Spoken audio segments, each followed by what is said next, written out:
Good evening. Hello, hello, hello. Hopefully everybody's here. Hopefully I'm here. Uh, it is. Wait a minute. What's going on with this? Oh, there I am. Ta-da! All right. I was wondering what happened to me. It wouldn't. It didn't start right away. It didn't start. It's like it ran like for 10 seconds before it said I was live. So anyway, well, what's going on? What's crack-a-lacking? It's the end of July. Uh, and happy July or end of June. We're heading into July, and so woo. All right, well, that was sort of weird.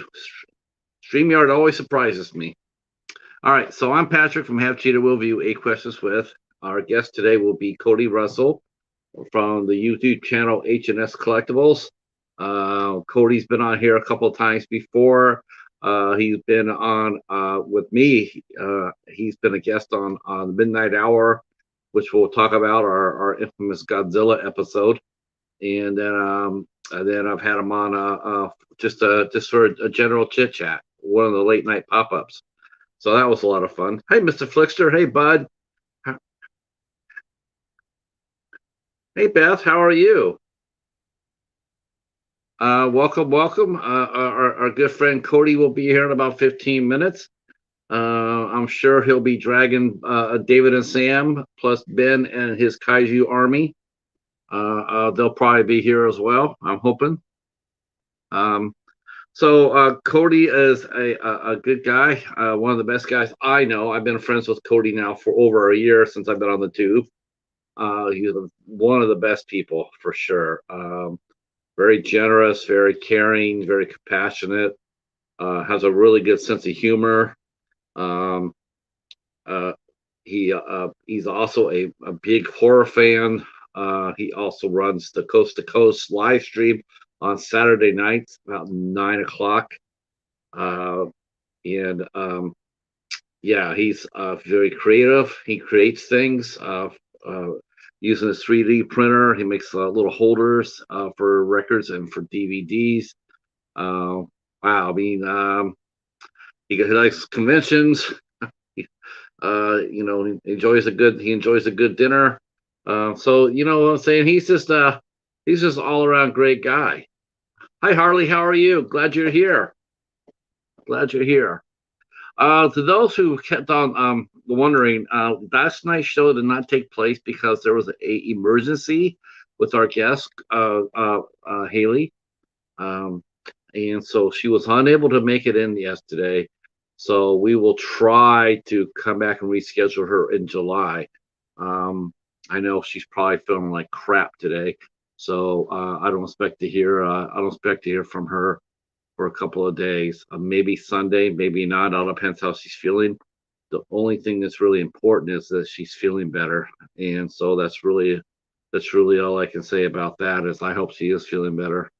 And speaking of someone I know who's feeling really good right now would be Sean Blue Digi because his Phillies are kicking ass right now in the Braves, 12-1 last time I looked. uh, that's good, Beth, because you know what? You're probably going to be coming on sooner than later because I have you on my list of people I want to talk to. So, uh, oh, thank you so much, Harley. I appreciate that so much. Those who can share us out, that'll be awesome. That'll be awesome. Uh, um, so yeah, again, that's what happened yesterday. Unfortunately, hopefully she'll be feeling better, and we'll reschedule it in July. Um, Speaking of July, so we do have some shows coming up here in July. If you're new to the channel, seems like we're getting a lot of fresh faces lately, and I really do. That's really cool. Uh, let's see. Yeah, that's true. Uh, that sucks too. Bryce Harper has been really. He's been really. That's really bad luck. That's real bad luck for Bryce. He's had a rough time. Um, yeah, I do too. The last I heard from her was last night, and said that she was not feeling good, and if we could reschedule. So by all means, it's just like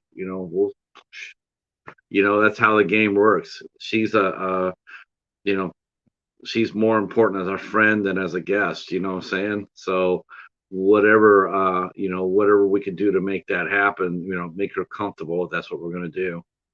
Um, Nobody likes a dark show, but I care about my friends more than that, right? So whenever she's ready to come back, we'll be here. Um, Besides, I can't pass up a chance to talk about old dude vampire with her. I mean, that's our main boy right there. Let's see. Oh, hey, it's Rick. It's Rick. Seeing Cody Codester. I don't know. That's something. Was Rick saying Codester? We better make sure that's really Rick because I'm not sure about that. I don't think I've ever seen Rick said anything like that. So let me check. That my Codester, man. I don't know. That could be, that could be the thing in our chat room right there. No, it's really Rick. Ooh, all right, dodge that bullet. I was thinking, because it is the 40th anniversary of the thing, which happens to be Cody's favorite movie of all time, right above Stealth. And yes, I had to fit that in somewhere in this interview. Um, so having Rick come in and saying something like Codester, I had to double check. Yeah, yeah, yeah. No, yeah, that's right, Sean. That's right. That's right. He could be that. He could be celebration of the 40th anniversary of John Carpenter's The Thing. Um, uh, uh, which is an awesome movie. If you guys haven't seen it, I love that movie too. I mean, I like the movie a lot. I think it's really interesting. The ending of it is so, oh, but I did like the prequel. I will have to say there. Uh, uh, oh, uh, no, no, no, we're good, Monkey. No, no, we got Adam Marcus is coming on Sunday. Uh, yeah, happy 40th anniversary to Hybrid Rick. um, so yeah, I like the thing a lot, and it's a really cool movie. Um, I mean, the suspense for it. I don't know. Do you think the effects still hold up well for that movie? Are the effects? I mean, I was one movie I didn't think needed to be remade. I don't think it needs to be remade. I did like the fact it did a prequel before it. That was sort of cool. I like that. It surprised me. The thing prequels did surprise me with how it played out. I thought it was okay. It had a really good cast. Um, Rob Bottin's work is timeless. Yeah. Oh, you didn't like the newer one? I gotta admit, what I really liked about the new one, I really liked that Joel Edgerton was in it, and of course my girl Mary Elizabeth Winstead, right? Because that's like one of my top five actresses. So anything she does, I'm gonna watch. Um, yeah, yeah, the pre CGI. Yeah, I agree with that, Mr. Flickster. I'll have to agree with that. It was the CGI. That did I did have to agree with you about that. It did make you appreciate the older one in that regard for the practical effects. I mean, yes, definitely. Yeah, it's only held aloft by sheer strength of cast. Joel Edgerton and Mary Elizabeth Winstead. They're only two reasons why that movie did as well as it did. Um, uh, uh, yeah, I agree with that, Monkey. That's like I said, I don't we'll have to see. We'll watch. We'll see how she's feeling. All right, put you guys' hands together, because we're gonna be talking to the master of all things, the thing, and that's our good friend Cody. So let's go get him.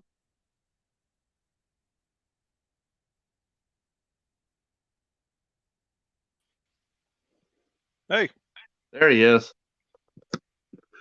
We warmed up the room for you perfectly because we're talking about The Thing. I know. I heard you talking about stealth too before I walked in. Oh shit! Well, Rick told me to do that. Rick told me to do that. He told me to. He said it was hybrid Rick. He said some way I got to fit in stealth into this. So, Oh my! one thing real quick right up front. If I cut out on you, I'll be back as soon as I can, Sure, because of how my internet can tend to be. sure. So just Are you getting weather back where you're at?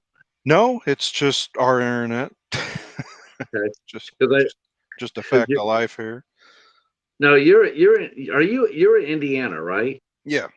Okay. Now, Indiana and Missouri are neighbors, and I know that Ava from Ava Potterfield, she mentioned that they're supposed to get in the weather for 4 days straight.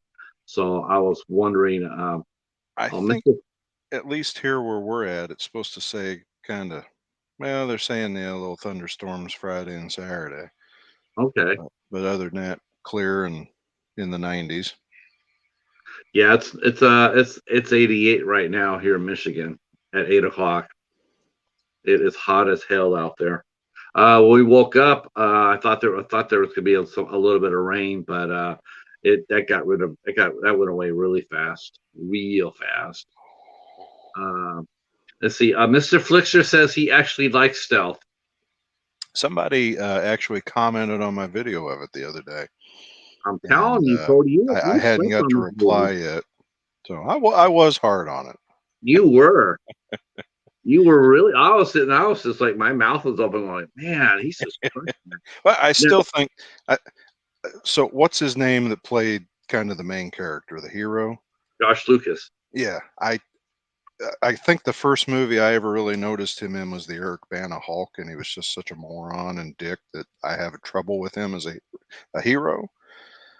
And the other was Jamie Foxx's death. Where I'm going to talk this thing down. I got to run right alongside of it where it can shoot me to do it, even though I got a radio that will go for miles. Uh, Yeah, yeah. There wasn't. It wasn't the most well thought of. It wasn't the yeah, most yeah. well thought out movie. And most movies aren't. You just pick the ones you like and the ones that you pick on. So For what it was a lot of fun. And I watched it mostly because of Josh Lucas, because I'm a Josh Lucas guy. yeah, I mean, he can go. He goes both ways. He plays a really good hero, but he can play a pretty smarmy asshole when called for. Um, if you saw him in American Psycho, you'll remember him being a total dick. yeah. Guilty Pleasures is Battleship. Yeah, that would actually make a No, perfect double header. Stealth and Battleship. That would be a perfect double feature. I would just bring an extra loaf of bread because there's going to be a lot of cheese on the screen. So, uh, so how you been? I haven't seen you for a couple of weeks. yeah, been all right. Um, Doing pretty good here So, here lately. yeah, We had COVID at the beginning of the month, but since that things are better. yeah, I saw that. I mean, that's that. You just got it now. Um, Yeah, we had a you good did, run. yeah, you did really well. I mean, I most of the people I know, they've been sick already, somewhere down the line.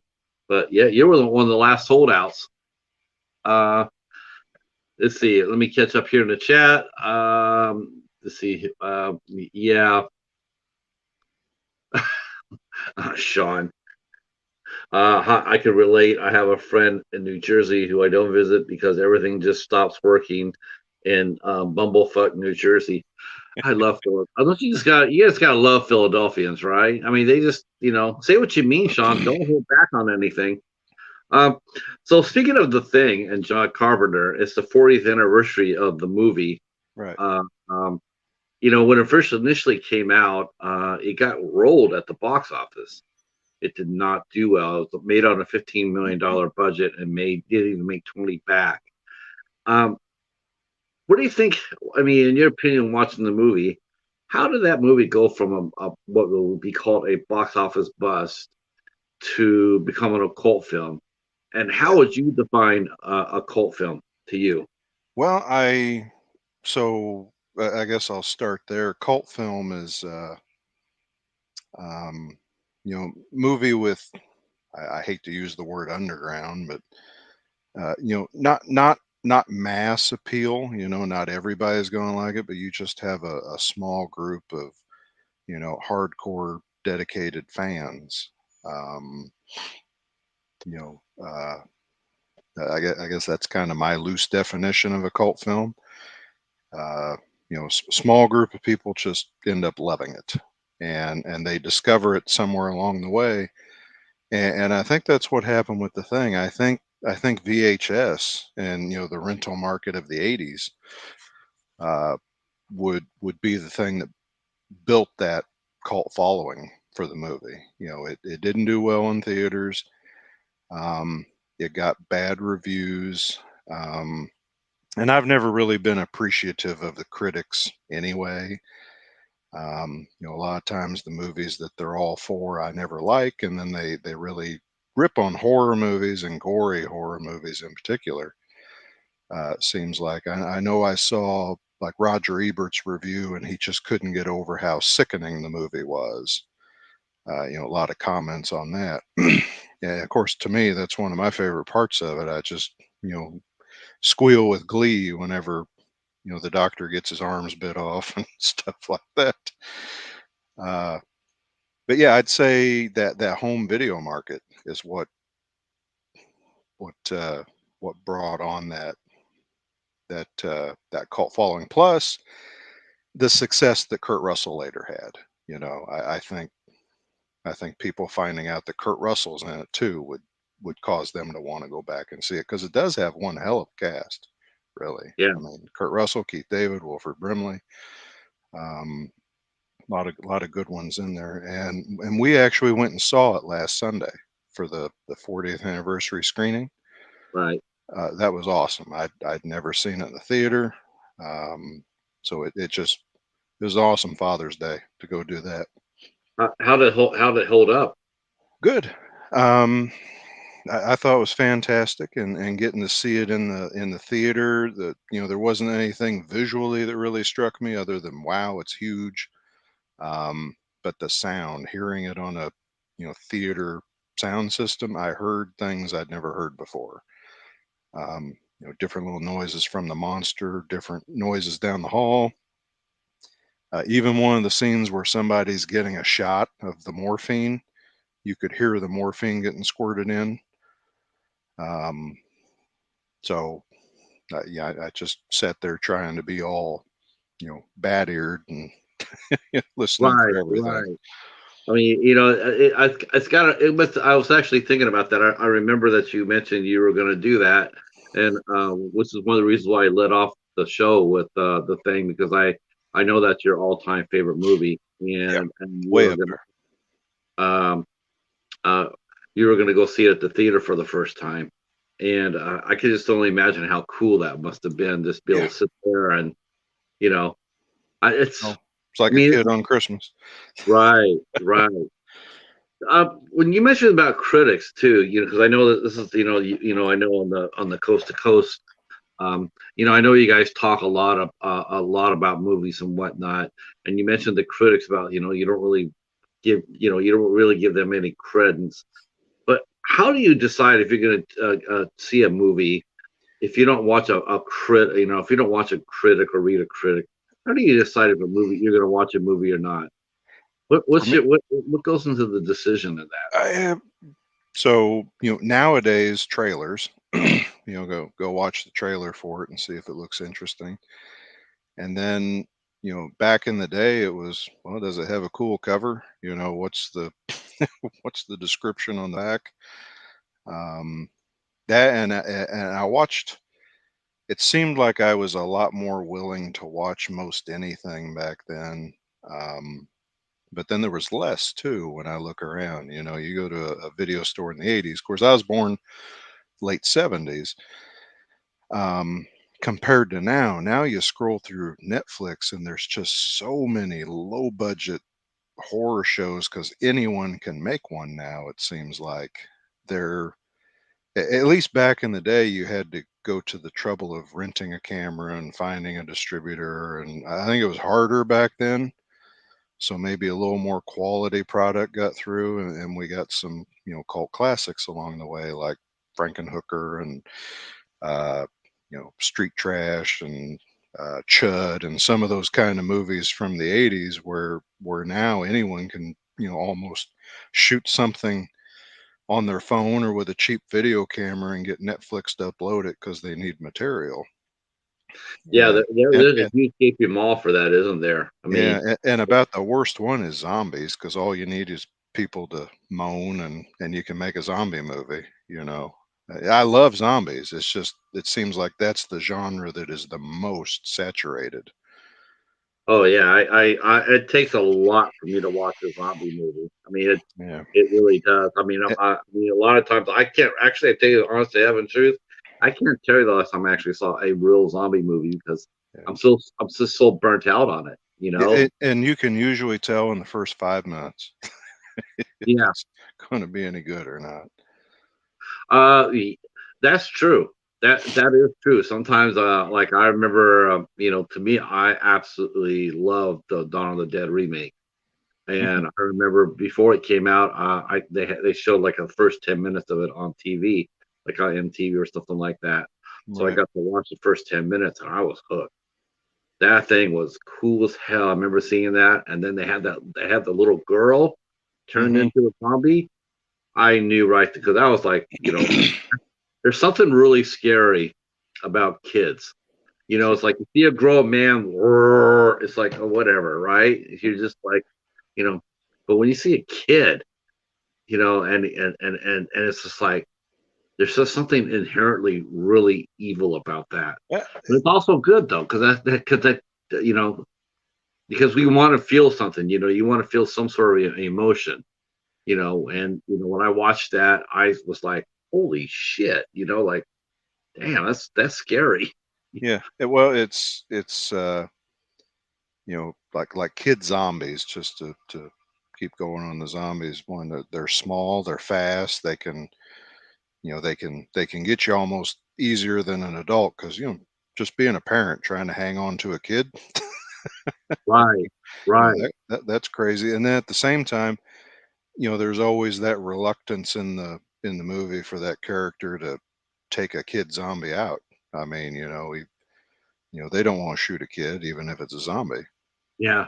um, You're right because it's one of the most one of the most famous scenes. In fact, it's the only episode I've actually watched of this show.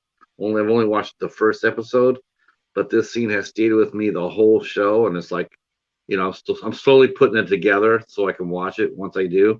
But it was the Walking Dead, yeah, and we that opening scene where all the cars are scattered on the road. and Rick sees that zombie, that young teen girl, and Yeah, she's falling, and he's just at first he's just appalled by that. It's like, what the hell?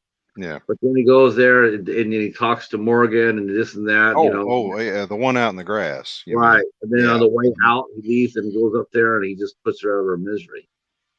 And I'm just Yeah. thought, that just stuck with me. It's like Uh, that is so sad. yeah.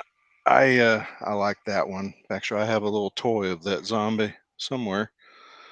Um, Um, I see Ben and the Kaiju Club are in the house. Hey Ben. I've Let me been. catch up on the chat. The chat's been flying, so I'm gonna go ahead and cover a little bit of it. Yeah. Hey Justin, how are you? Let's see, the monkey has a question for you. Any word on 4K for stealth?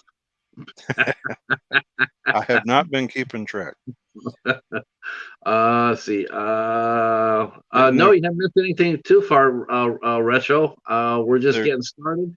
they're talking about Army of the Dead. I read somewhere there was going to be a sequel to that. Um, Yeah, and they did make a sequel of that. They made a prequel actually. yeah, and that was fun enough. When I was complaining about the zombie movies before, I meant like the really cheap ones. Like Corona zombies and that kind of crap that is on there when you're scrolling through. Back then, that's funny you mentioned that. If we would have I would think we would have those movies by now. At least if we still have the Sci-Fi channel, because that to me is like that screams Saturday night, creature feature, But since we don't have that anymore, Yeah. uh, who knows? Let's see. Another question for Cody. What other films make you squeal with Glee? Um, yeah. Well, yeah. What are the movies? What are like a couple of other movies that you hold, Uh, almost to the same ranking as the Thing? is like the thing. So I'm a big Carpenter fan, Halloween's way up there. The Fog is way up there. Um, in the Mouth of Madness. Um, Escape from New you know, York. Escape from New York. Yeah, I love all those. Um, but just talking other horror movies. Um, uh, they all kind of get jumbled in my head. I almost want to go look at them. I love The Shining, um, and I love the follow up, Doctor Sleep. Really enjoy watching that one. Tremors is one that I would say makes me squeal with glee. That's just such a fun movie. I like monster movies. When there's some kind of creature in it, that's generally what I like. Yeah, Um, that's right. I mentioned that too. I mentioned that before the show. How he'd been on the midnight hour for our infamous Godzilla episode. Which the less said the better. Um, and then we've done a couple of other roundtables too. And you've had me come onto the Coast to Coast show a couple of times, which I've really enjoyed. yeah, Uh, we need to get you on there again too. yeah, I love to. Anytime you guys, anytime you guys have a seat, I'll be happy to fill it. Um, especially watching. But you guys, the Coast to Coast stream, I got to talk about this a little bit. You guys have so much fun there. I absolutely have a blast. You guys come on Saturdays at 9 p.m. It's you and Mark from Horror, Project Ellsworth, what he's able to, Phil when he's able to, Phil Creepy Vids, of course David and Sam, and Ben and the Kaiju Gang. Uh, how did that show get started? So, uh, Ben and I met on YouTube not too long after I started. Um, I think he noticed a comment I made on another channel that we both watch. Uh, Funny enough, a channel I discovered after I started my channel, because it's Horror and Monster Collectibles is the name of this guy's channel. And I had started mine, it was Horror and Sci-Fi Collectibles, and then I found his channel, and I thought, well, shit, I already this looks like I plagiarized his name, and then I shortened it to H&S. Um, so Ben and I talked on there. I think we got to talking on Messenger after that. Um, Mark and I met from I did a video from one of the conventions I went to, Days of the Dead, just showing what it was like. And Mark commented because he was getting ready to go to another Days of the Dead show down south, and then we got to talking, and about the time it was right before I think COVID started that I started messing around and trying a couple of live streams, not very many by myself. Um, and then when COVID started, we were all stuck at home, nothing to do.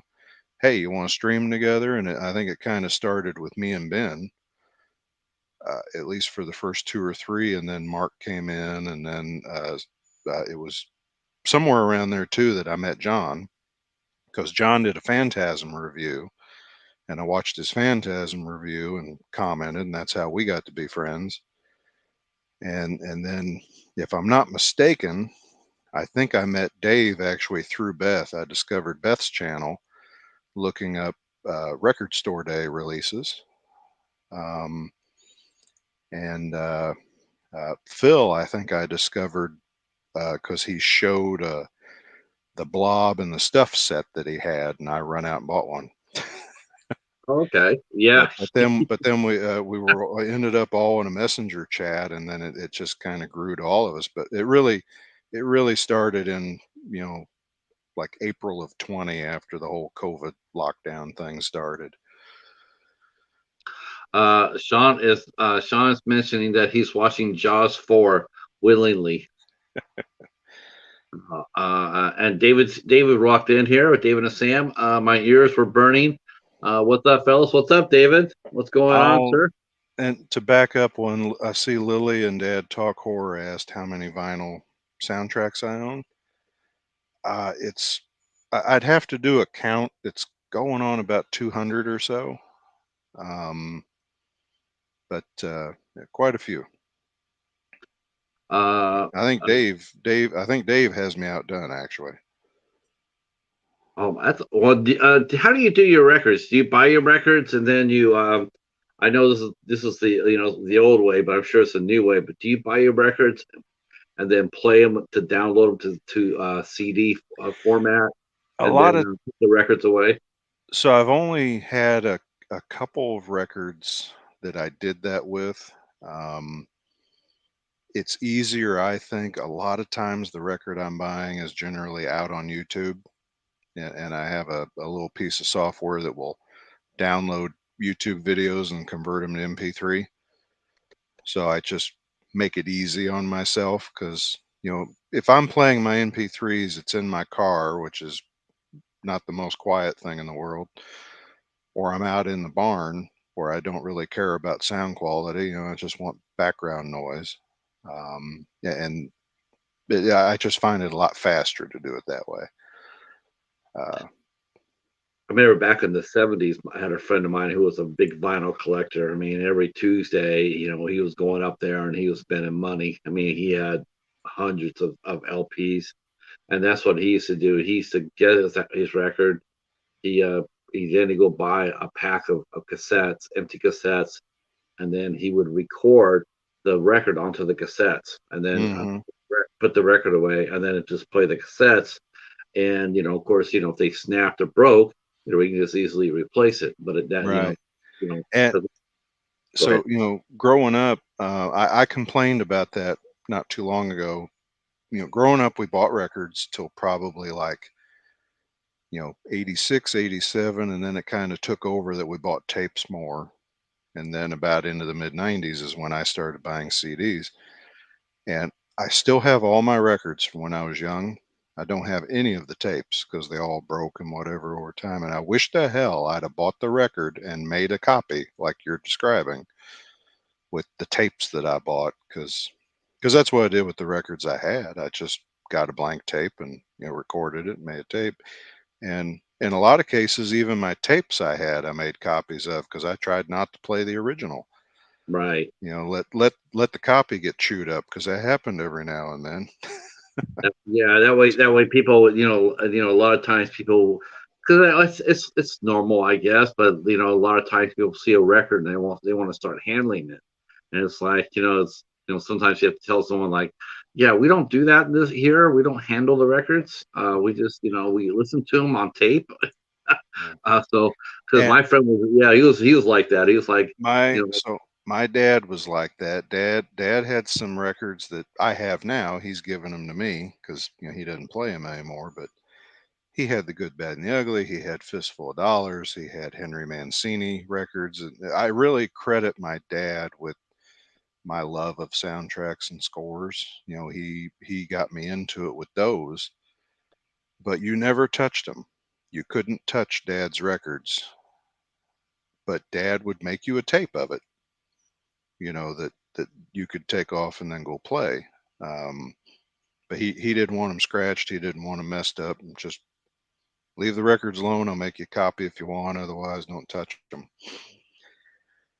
And besides the soundtracks and scores too, he also had Jonathan Winters, George Carlin, uh, Richard Pryor, some other stuff. And that I've loved stand-up comedians since I was a kid too. I think thanks to him. yeah. It's funny. Now that's actually one genre I do. If I see it, I will pick it up. Are comedy, or comedy DVDs. I hmm know a lot of times a lot of people don't do that. Like a comedy record or a DVD is really hard to. It's really hard to buy because like once you watch it, you watched it. You've already seen it. Yeah. A lot of people, but that's not always true. Right. Well, I mean, I look at the Kings of Comedy. I watch that thing at least once a year, and every single time I watch it, I laugh my ass off. some are, have a repeat viewing quality, um, like that one, and then others I just like having it on hand to show it to my friends. Even, hey, Um, you need to watch this. So uh, Speaking of your dad, so we should circle back to this because I definitely want to talk about this. But have you always have were you born and raised in Indiana? Have you been an Indiana boy all your life? yep, yep, Uh, always. In fact, I live right around where I was born, um, and stayed in the area. Never had the spirit to wander. No, we have some land here, like a little farm kind of, and I always wanted to stay and take care of it. So, and it was just, we got a woods and room, and we're out of town, and I always thought, I want to raise my kids out here like I was. So that's where I'm at. Now, when you were growing up, was there time for to watch movies and listen to the records when you grew up, or were you too busy with school and working the farm?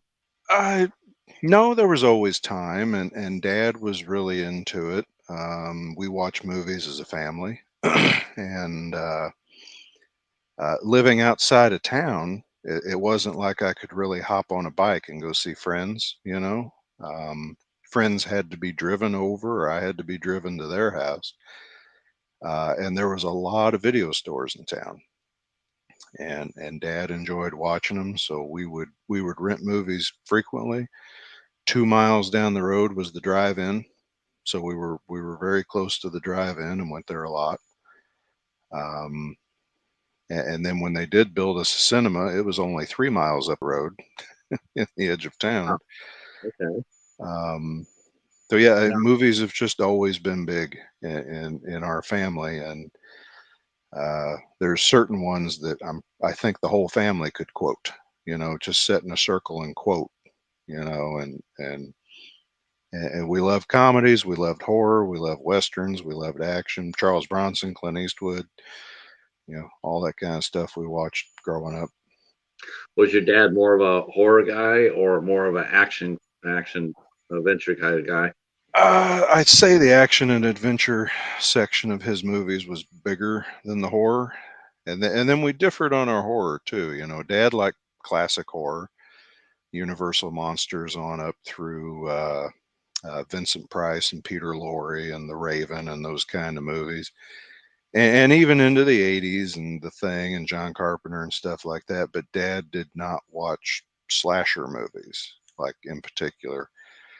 But it's funny. He had Halloween 1 and 2 in his collection, but he didn't watch Jason. He didn't want to watch or care to see a Jason movie or a Freddy movie, or but me and my sister would rent those things, and my sister was older than me by about 5 or 6 years, and she loved being scared, and she would just eat them up. So I would watch those movies with her.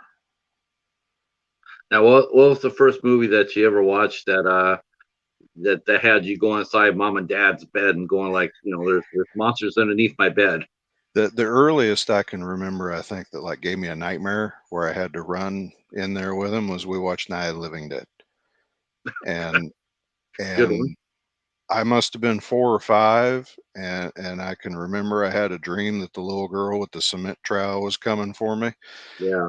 and yeah, went and got in bed with them, and then and I remember too, like, Dad would go to town and rent some movies, and then Dad would, do work in the barn or whatever, and we always like watched the movies with dinner.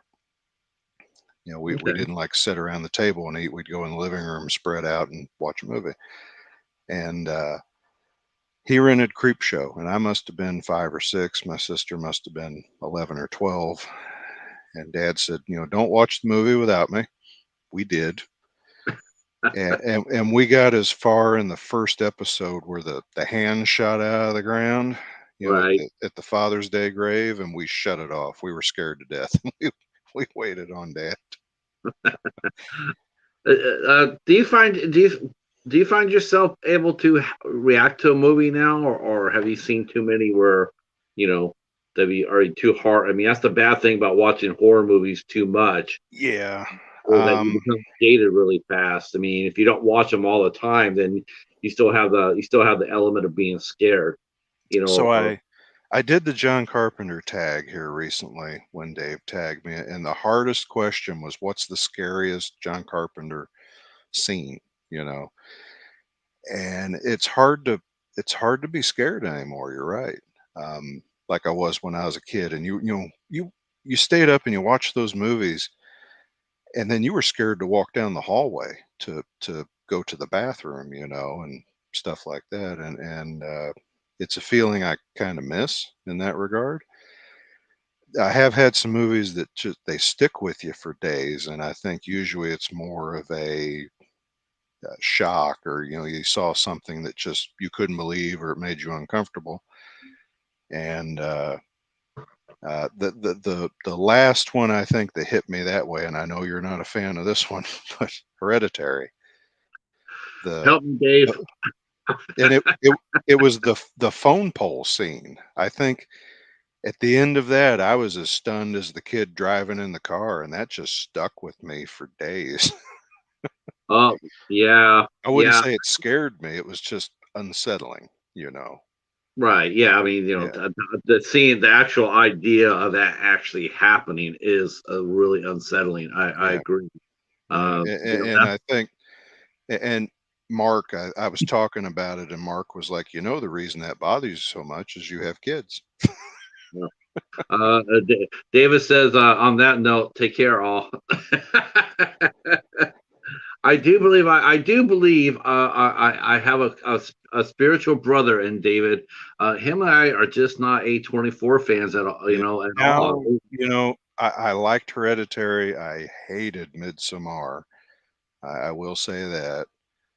And I know Ben loves it, and I think Phil loves it. And I said my problem with Midsommar was there wasn't a likable character on either side. I said, Is it to, important to you to is it important to you, as because I'm thinking about the bigger picture, like when you watch a movie, or when you review it or talk about it or share it with a friend or whatnot, is it really important that you can connect with characters? I I think mean, it. I think it helps, or at least it needs to be the kind of fun movie where you could root for the bad guy. And Midsommar, I kept saying my issue was, I didn't like any of the college kids, and then the villagers were freaks. I said the only way to me that Midsommar had a happy ending was the fire got out of control and they all died. That would have been the, the only happy ending I saw. But I think because having a character that you can connect with and think, well, maybe I'd have done it that way, or helps.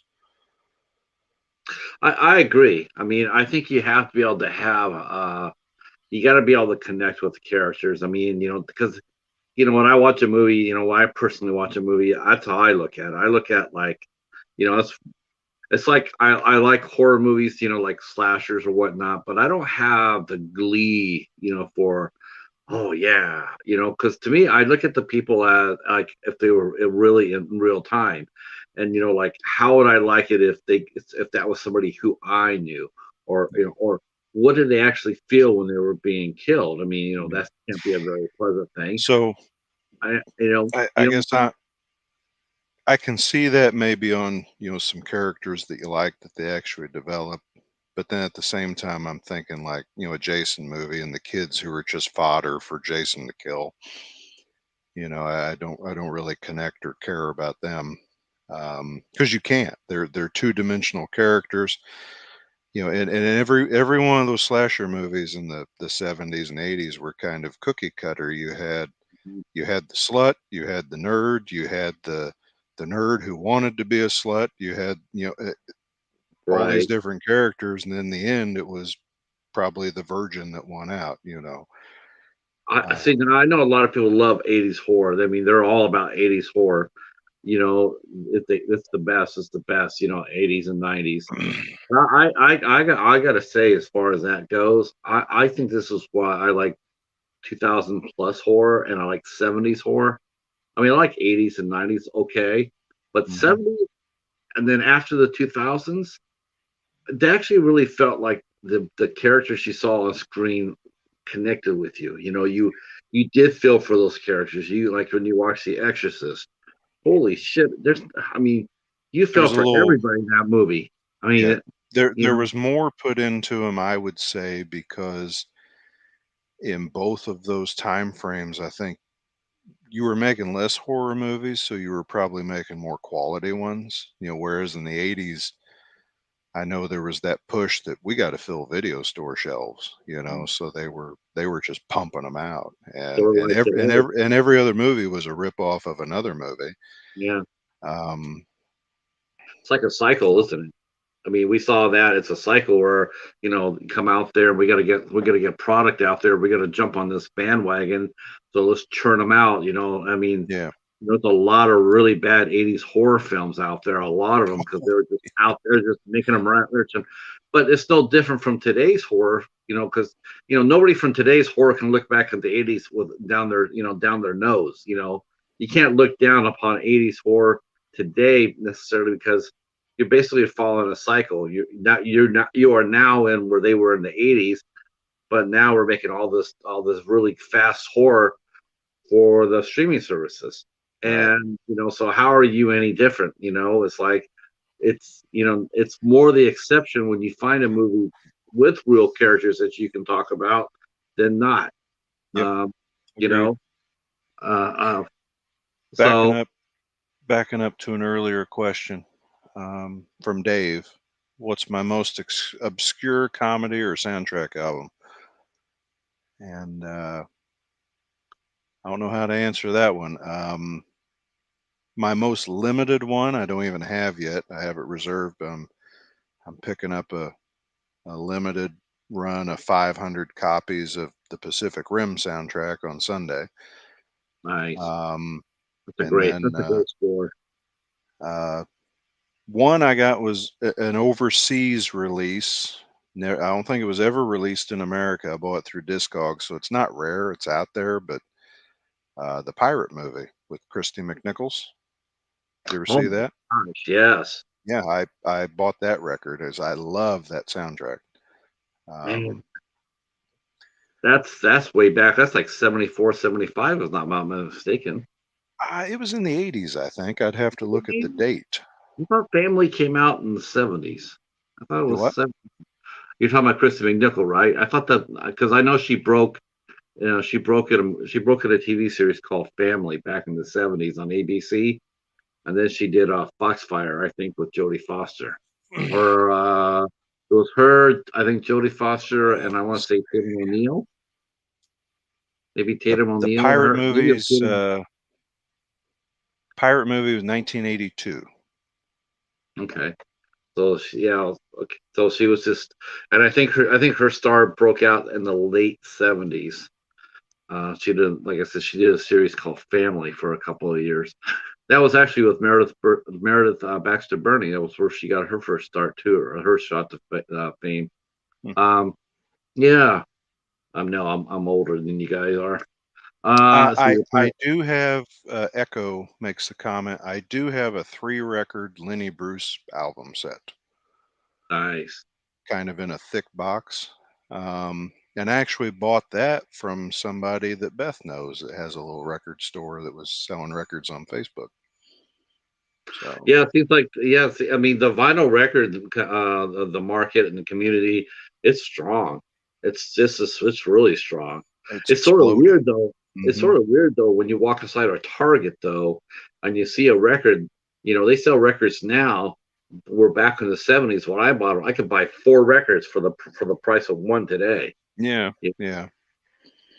I could go out. I could go to a Tower Records and buy a Journey or a Styx or a Boston. I could go out there and buy 3 of those records. For the price of one now. The ones now are like 59, $60. I'm just like, Some It's of them fun. can be, yeah, and especially it's amazing what I find. You know, um, oh, they closed, Beth. That sucks. That guy was really nice and had good prices. City Music, where I bought that Lenny Bruce album. Uh, Um, the prices at Walmart, I know, or even Target, are worse than when you walk into a little independently owned local record store. And you would think the brick and mortar small shop would be more expensive than the big box store, but it's kind of the other way around with yeah. records. Um, when you were growing up, was music big to you as well, or was it mostly movies? It Um, was music was huge, and I do remember one time in particular, I got grounded for something. It's hard telling what I did. I was always doing something, and and I was given the choice of you're going to lose TV for a week or you're going to lose your stereo for a week, and I picked TV. Get rid of the TV. I'm keeping my music. Um, and now, did you get that? Did you get that size? Did you get the love for your movies and movies and music from your dad, or was your mom a big oh, influencer as well? mom was in on it too. Um, but mom liked, so dad liked the soundtrack stuff, instrumentals. Dad didn't like music with words, but then mom liked Billy Joel and Elton John and the Beatles and Dolly Parton and country and rock and Creedence. Mom, me and mom used to listen to Creedence together, still do. Um, so so she was more she was more, I guess, like the pop music, and then dad was more the movie music. And my sister even still would make fun. Like we would go see a movie together, and I'd walk out and I'd go, "The soundtrack to that was awesome." And she's like, "You always say shit like that. You go into a movie and you notice the music, and the music's a big part of it to Oh, me." music's everything. Yeah, Music is it's a co-star. yeah, It it really sets the is. tone. Hmm.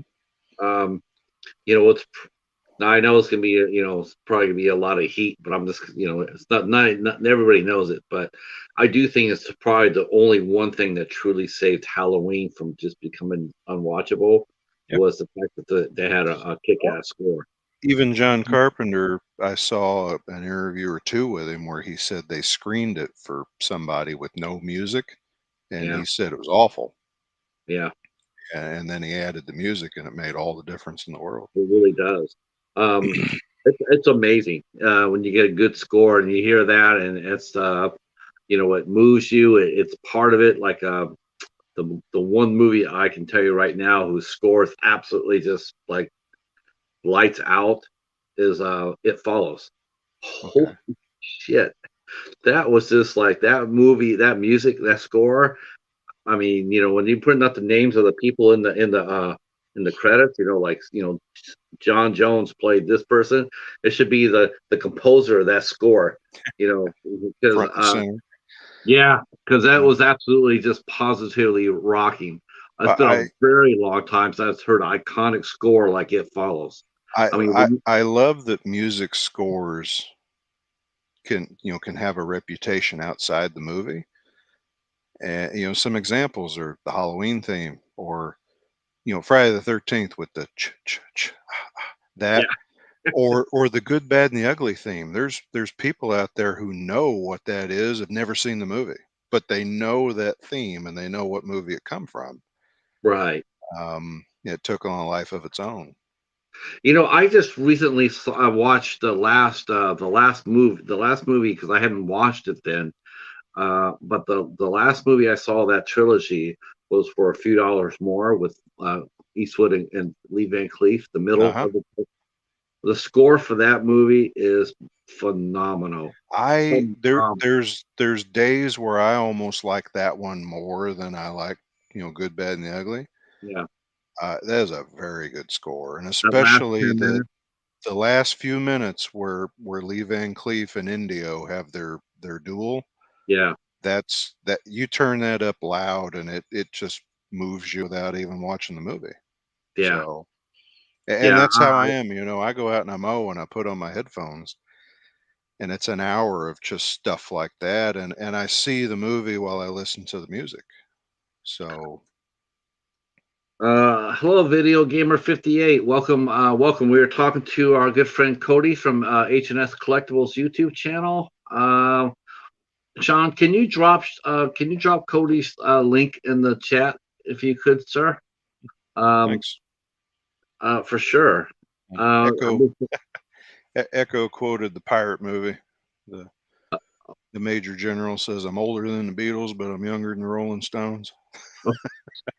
yeah. Oh my God, the Rolling Stones, and Kiss, and oh Lord have mercy. Yeah, the tour buses are parking in the handicap spots. I was thinking That's more like the Amish buses, or those carriages, or how do you load out of a carriage? I don't know, but keep watching the Rolling Stones. They'll show you how to do it. Uh, uh, so after you're in your teenage years, I mean, did you get the did you stay movies and music, or did you move out to do other things? Did you become a big uh, book reader? Were you an athlete? no, didn't play sports, wasn't really into it. Went on into college and and just studied, and when I was 21 is when I met my wife. Um, and one of our first dates, where I joke that I knew she was the one when she put up with this. One of our first dates was to go around to every video store we could find in town and search for and see if they could order Godzilla movies.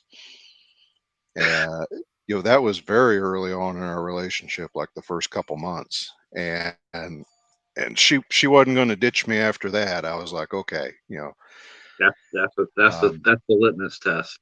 but I used to go to the town I went to school in had a Suncoast Video in their mall, and I used to go and Disc Jockey and Camelot, and I would go in and buy movies, and I had a pretty decent VHS collection, not huge, but decent. But then in about, I guess it was 99, um, is when I started buying DVDs, Right. and then it just really exploded. You could fit a lot more DVDs on a shelf than you could VHS. So Yeah.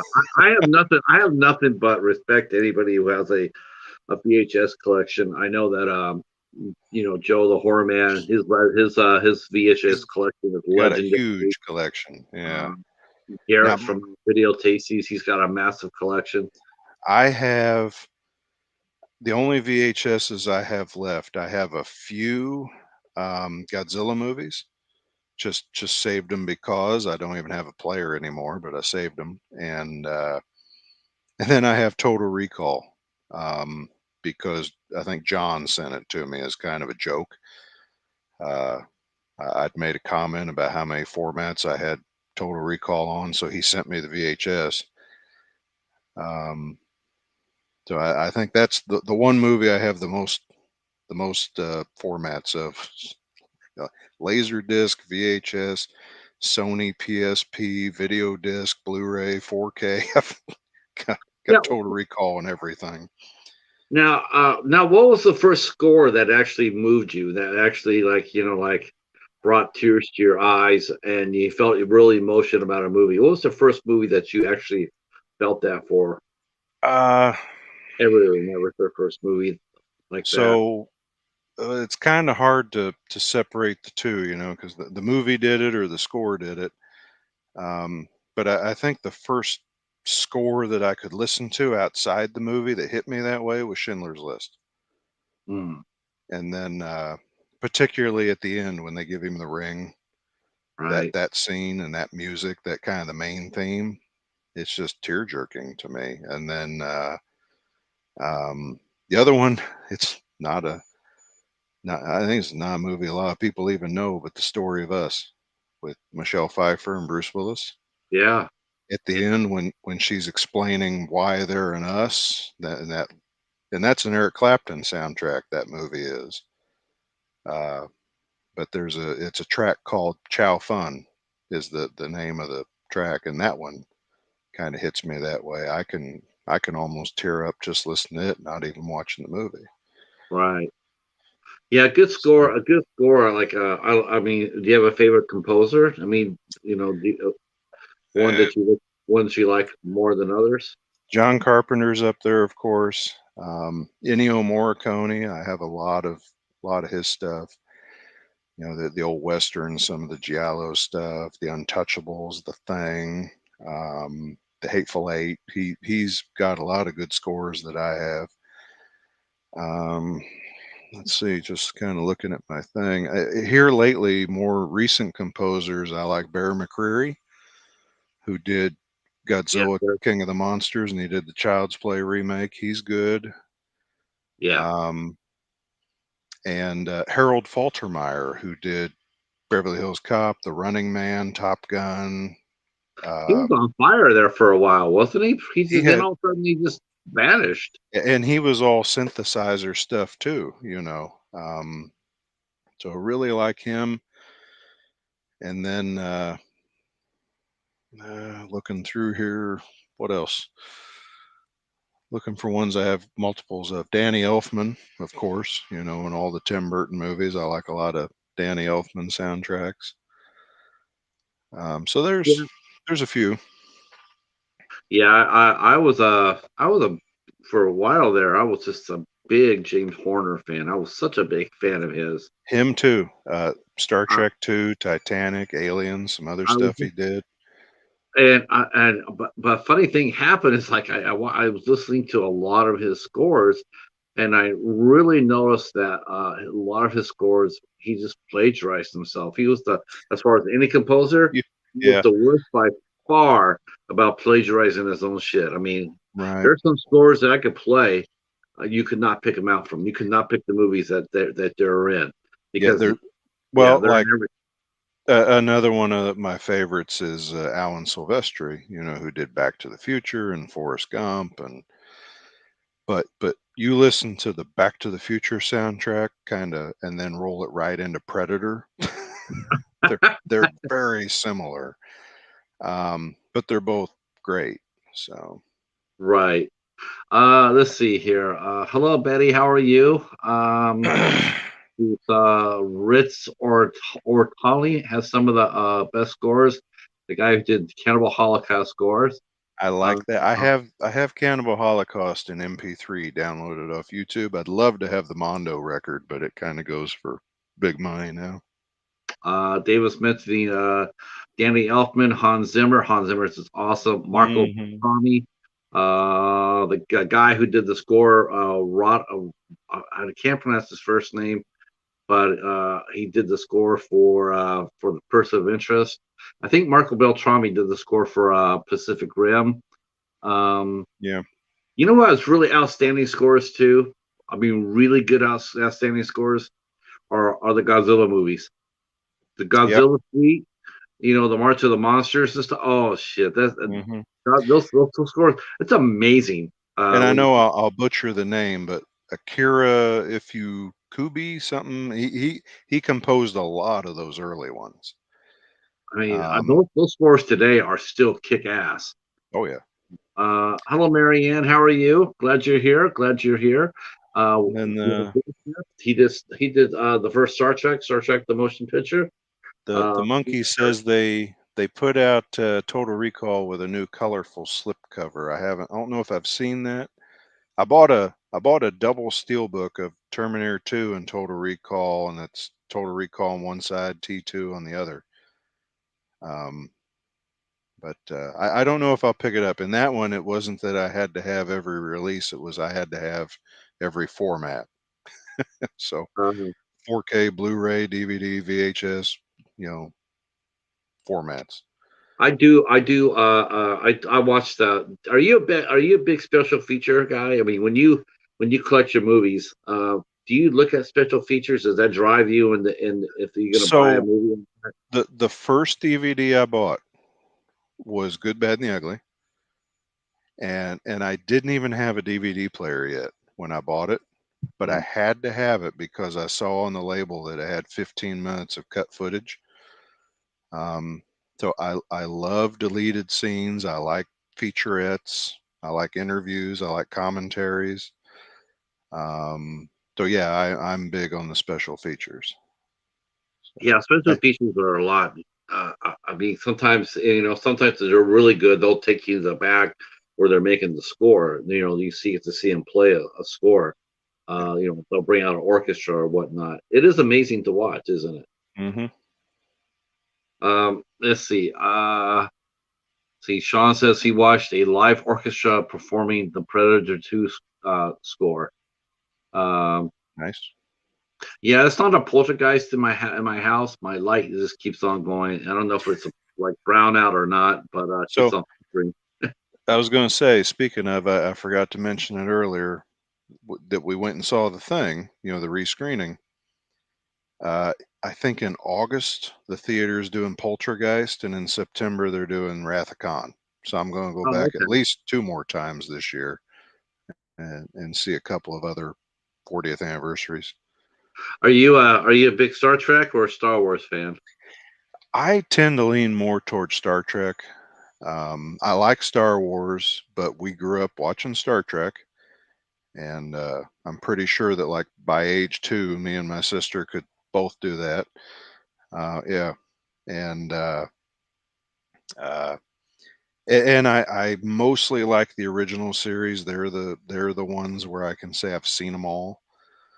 Um, but me and Abby recently started watching our way through Next Generation. Um, Okay. I've watched a lot of them, but I can come nowhere near saying I've seen them all. But I've seen the movies, just not all the TV episodes. Now that actually would be a good segment for you if you and Abby did that. Shared your thoughts on the episodes of the Next Generation. That would be interesting to see. Yeah, Just we, tossing it. another one where we could do it together because we haven't done a mukbang in a long time. No, no, yeah, yeah, we're gonna get to that too. How did you meet Abby? I mean, was she also a local girl, or is this did you meet her at No, college? I went out with some friends. They drugged me to a club, which was very out of my element. Put me out of my element, I'd say. Um, and I met her at a dance club. So I asked her to dance. We danced a little bit. She left. Um, and then about 3 weeks later, I was in the same club with friends, and I saw her.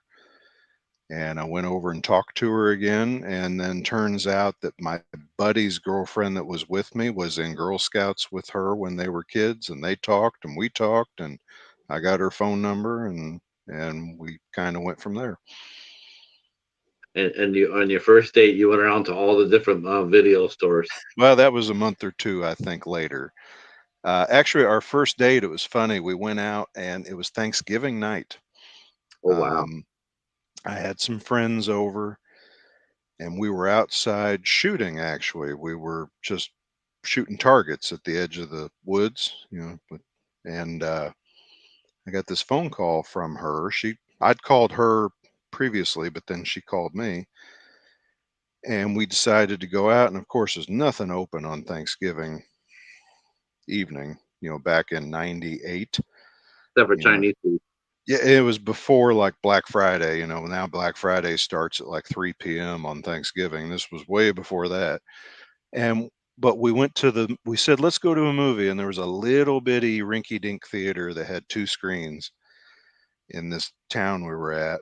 And we had a choice. There was 2 movies playing. It was either the Jerry Springer movie, that Ringmaster, or Pecker with Ed Furlong. And I thought, I don't want to take a girl to see a movie named Pecker. Yeah, so we went to the Ringmaster, and I'm pretty sure I made the wrong choice. Uh, Not only was it awful, it was a pretty perverted movie too, um, Oh my gosh. which doesn't bother me, but it's awkward on a first date. Sure, sure. You're sitting there going like you coming out there going, listen, listen, listen.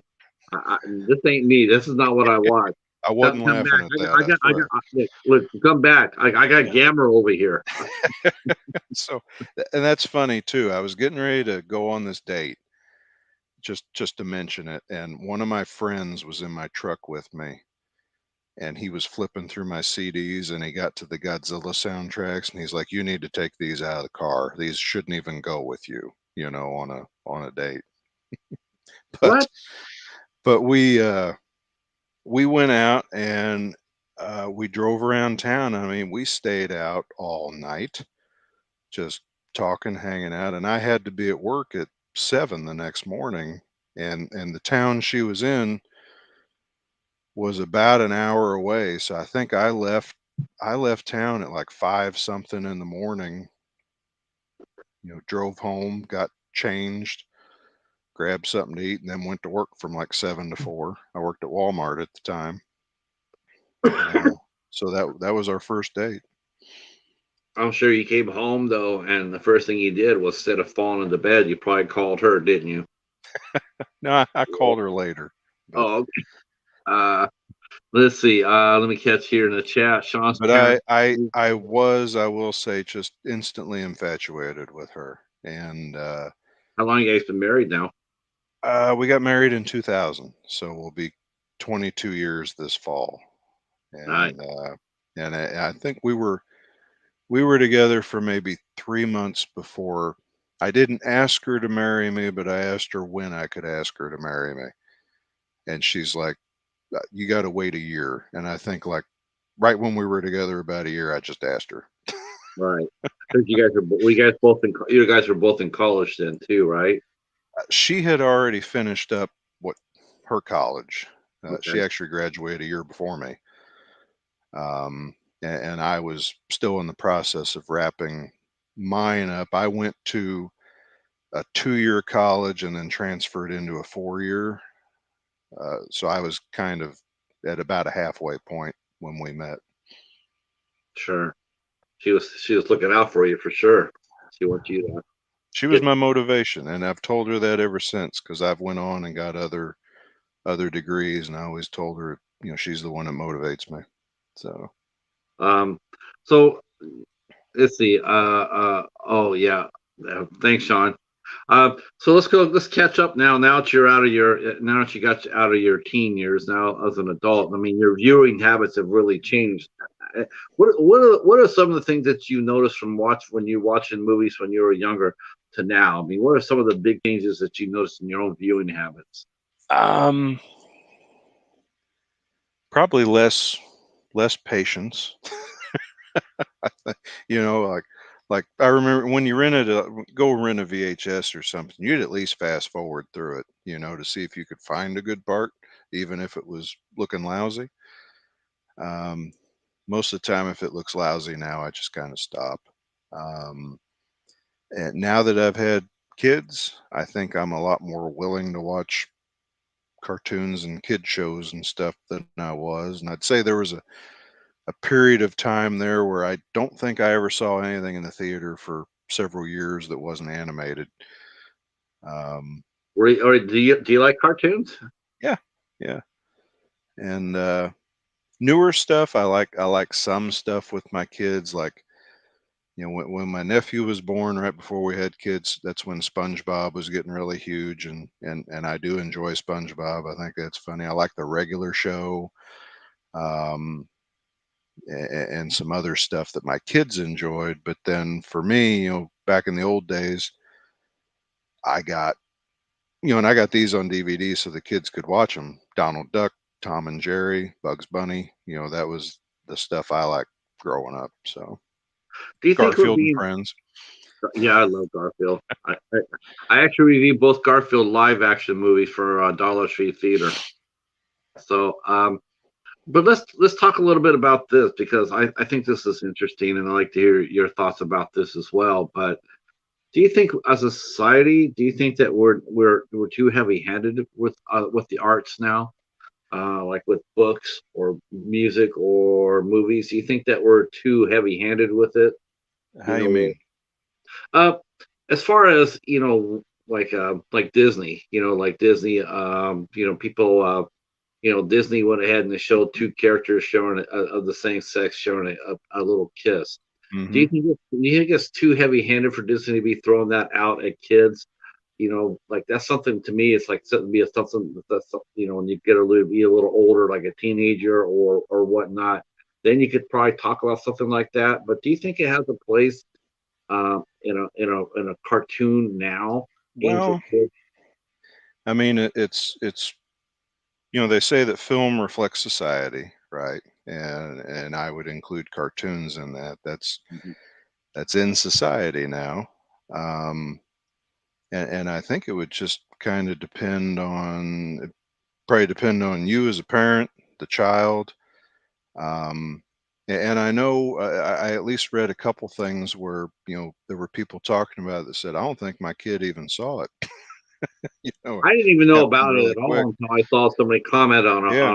someone with the Now, comments talking about it. now y- No, it I was know the funny whole. when so I read some of those articles too, and I had no interest in watching Buzz Lightyear because I thought we didn't need that movie. I don't either. I mean, I, I I like was just, I was just really concerned. What really bothered me was the fact that I grew up watching Bugs Bunny and whatnot, and it's awesome. Bugs Bunny Mhm. was just hilarious. You Yeah, have Yosemite Sam and Bugs, and you had Wile E. Coyote, you had Pepe Le Pew. yeah. Coyote Uh, and uh, Roadrunner is my favorite of the bunch. yeah, they had Space Jam. Okay, yeah.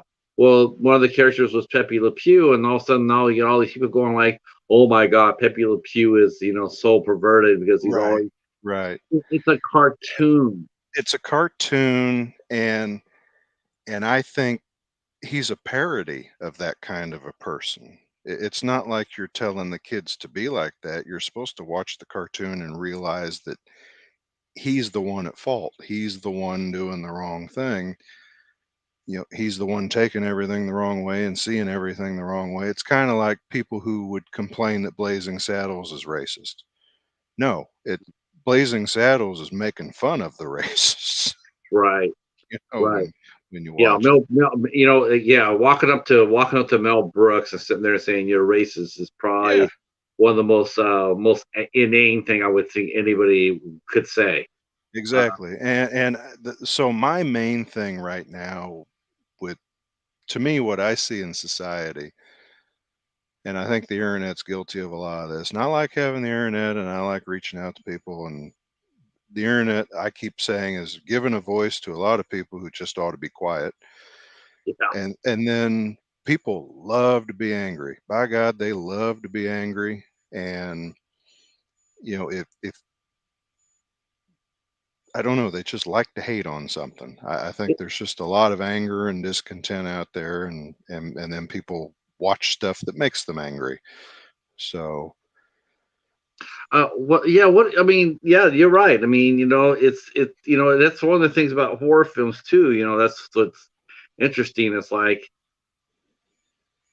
you sit there, you can watch a slasher movie, you can watch somebody get their throat cut or stabbed or whatever. mhm, And that's all good, but man, you show the same scene with a guy and a girl, basically being together, and all of yeah, a sudden people are angry at that. right, It's a weird dynamic in our society, isn't it?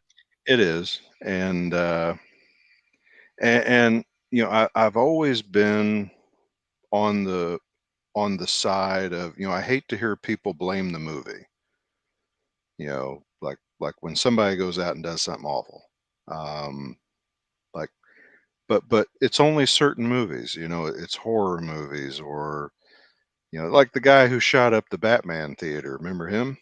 Yeah. I don't recall anyone blaming the Joker for what happened in that one. But if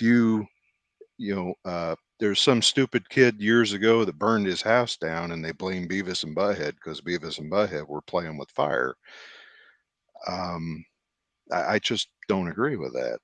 Sometimes, well, sometimes that happens. I mean, Jackass is right away, right off the bat. I Yeah. mean, you saw that when Jackass came out. You saw so many people trying to do Oh that yeah. shit. Yeah. It And and not and still to this day, it's funny when some of the videos you see online. All these kids who want to jump and climb things, we didn't do that shit when I not was like young. not well, we did it, but we didn't film it. Like we used to. Well, yeah, too. I mean, we used to If climb on top of roofs of garages and stuff and jump off.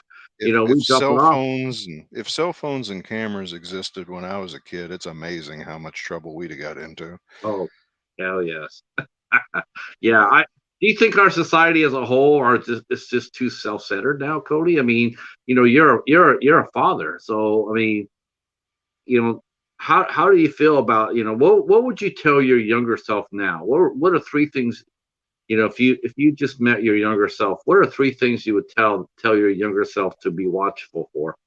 Uh, Eat better. I'd, I'd tell him that. Eat better and stay in shape. Um, I I think it would be, focus on your family. Don't chase, don't chase money or something like that. Don't work too much. When you could go be spending time with your family. Yeah, Uh, that would be a big one.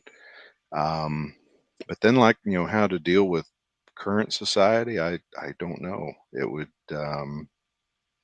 just just do your own thing and don't take anything too personal, I guess.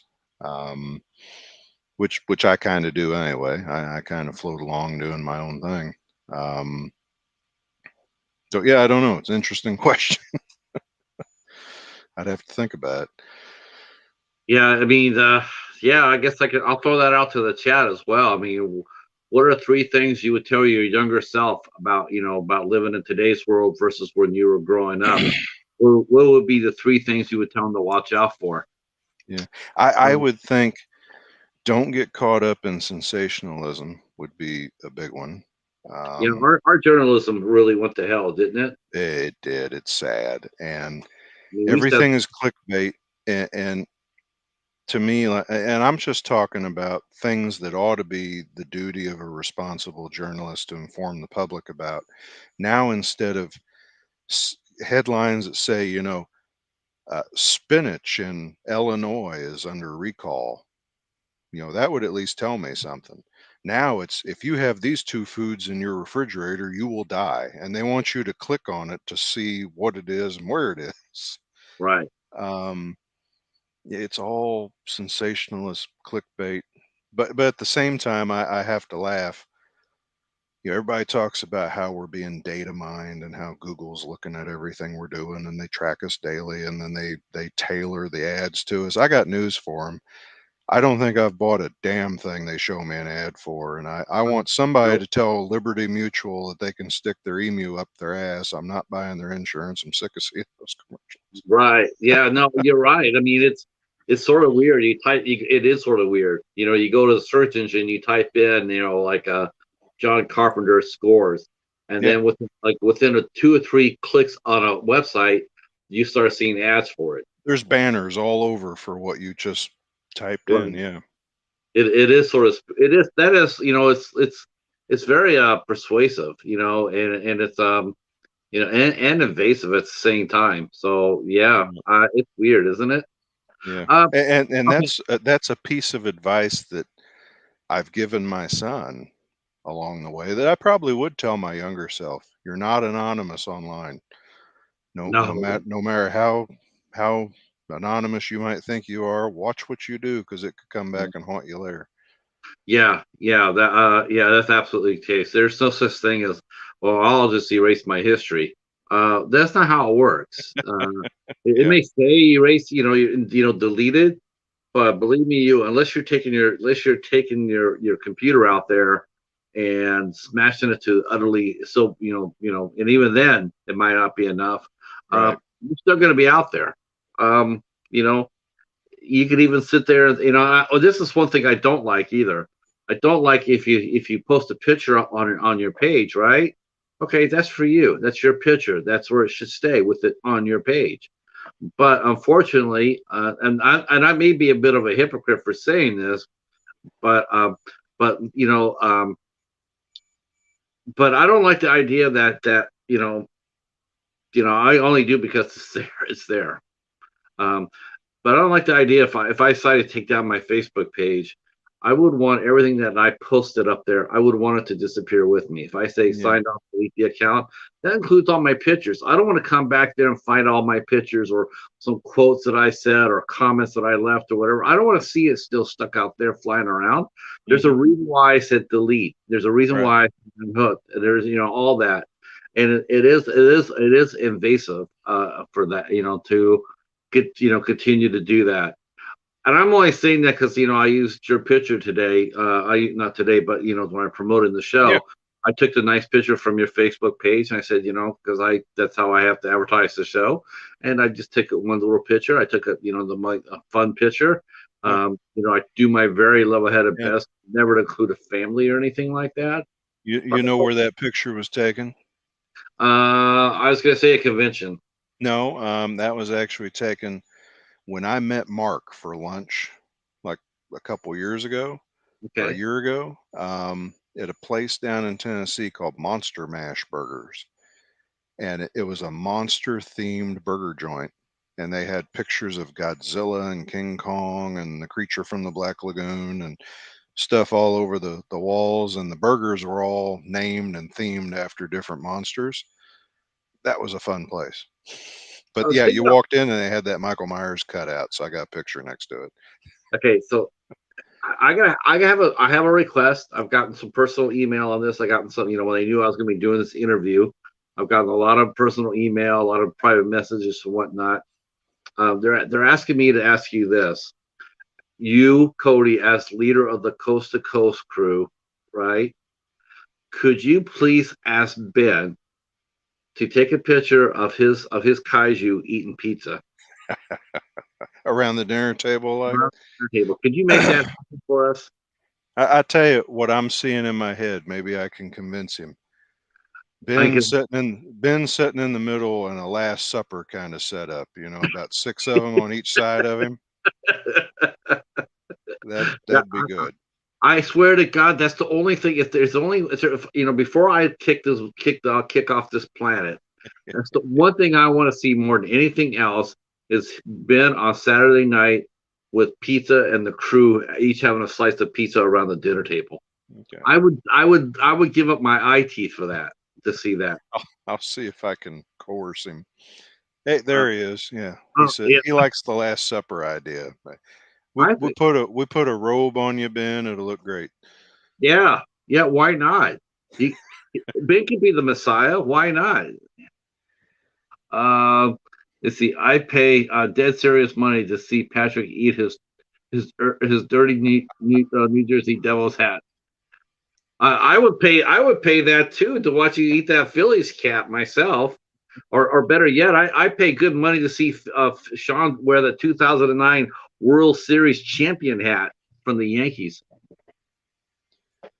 So so there you go. See, we all have wishes. Uh, Uh, so watching Godzilla and whatnot. I mean, what's is that your favorite genre of horror? Actually, is creature features. I mean, if you're talking about horror movies in general, I is it, would is it almost creature say features? so. Yeah, yeah. Monsters. When there's a monster involved, I think it's always fun. Um, and a good ghost story too. I put very high on the list. Um, but yeah, creature features, I would say. Uh, yeah, I like creature features too. I heard that they guess they've greenlit the sequel to Godzilla versus Kong for 2024. Read And that. I'm like, okay, that might be all right, but you got to bring more to the party than just those two.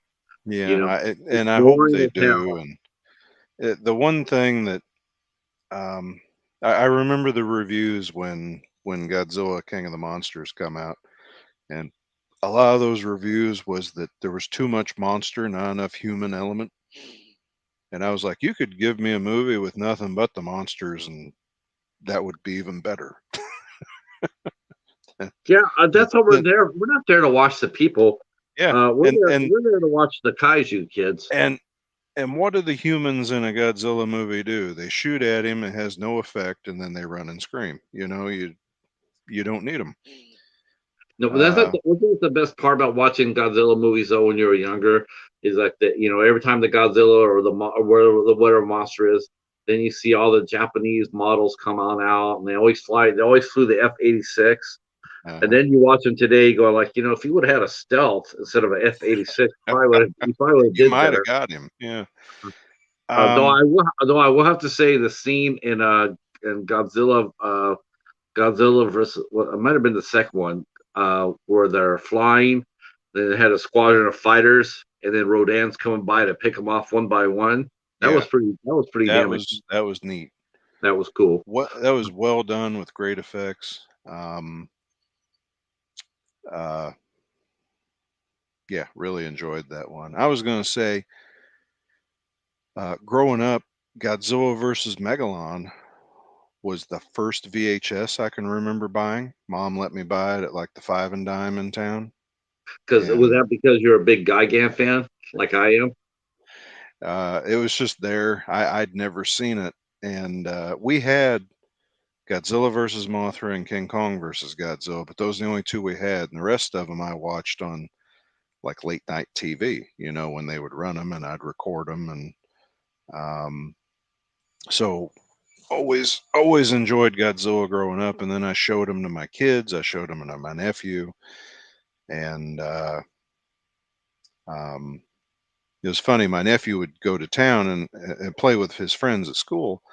And my sister said there was a day they were at the playground and the kids wanted to play dinosaurs. And my nephew said, "Well, I'm Godzilla." And the rest of them were like, "What's that?" And that was before the new movies had come out. And of course, my first thought is, what the hell's wrong with kids today? And better than that, what's wrong with the parents if they're not Yeah, showing these kids Godzilla? I agree. I agree. And it's so funny is that Godzilla now is more popular here in America than it is in Japan. Yeah, a friend of mine went to Japan a little while back, and he said, "What do you want me to bring you?" And I said, "Bring me something Godzilla. I'd like something Godzilla straight from Japan." And he said where he was at, it was all anime and Pokemon, and he couldn't find any Godzilla stuff. Dave commented there that while I was watching Godzilla, he was watching Police Academy Revenge. I watched those too. Yeah, I watched those Um, too. yeah, I still think that Meatballs is Bill Murray's favorite. That's my favorite Bill Murray movie. we watched just a little bit of everything. Uh, like I said, everything from stand-up comedians to goofy comedies or um, Who's your favorite stand-up comedian, Cody? Carlin, got to be by Um, far.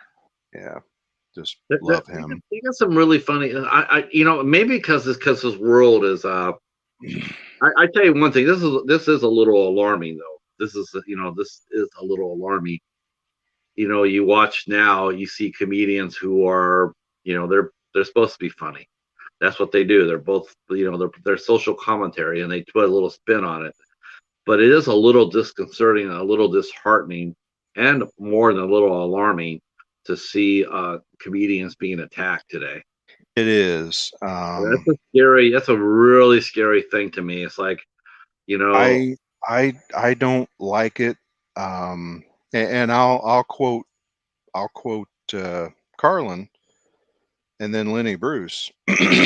um, Carlin said it is the duty of a comedian to find the line and then cross it, yeah, and I agree with that. Um, and then Lenny Bruce said, "I'm the deviant, and the more that you punish the deviant, the more you need him." Yeah, yeah. Because who else are you going to punish? yeah, and I firmly believe both. Just because a comedian ought to push the boundaries, ought to make you think. Comedians that just come out and tell jokes, make you laugh, they're fine. I like them, but the ones who resonate and have staying power are the ones who do the social commentary. To me, Yeah, to me that's what made Richard Pryor like that's my favorite comedian. That hmm that's what made him so powerful. Was like when you watch him, and at first you laugh at him because he's funny. He's got a funny voice or whatever. yeah, But you listen to what he says, and you really listen to what he's telling you, the stories he's saying. and all of a sudden he becomes a lot less funny, and a lot more important. A lot Yeah, more like holy shit. yeah. He's Pryor's very high on my list. Chappelle's high Ch- on my list. I eh, think Dave Chappelle is just he's an amazing social commentator. yeah, And I don't go ahead. when Chappelle talks, you laugh along the way, but you can tell he's pretty deep. I mean, just listening to him. Really deep. Uh, And his short film 846, an amazing piece of commentary.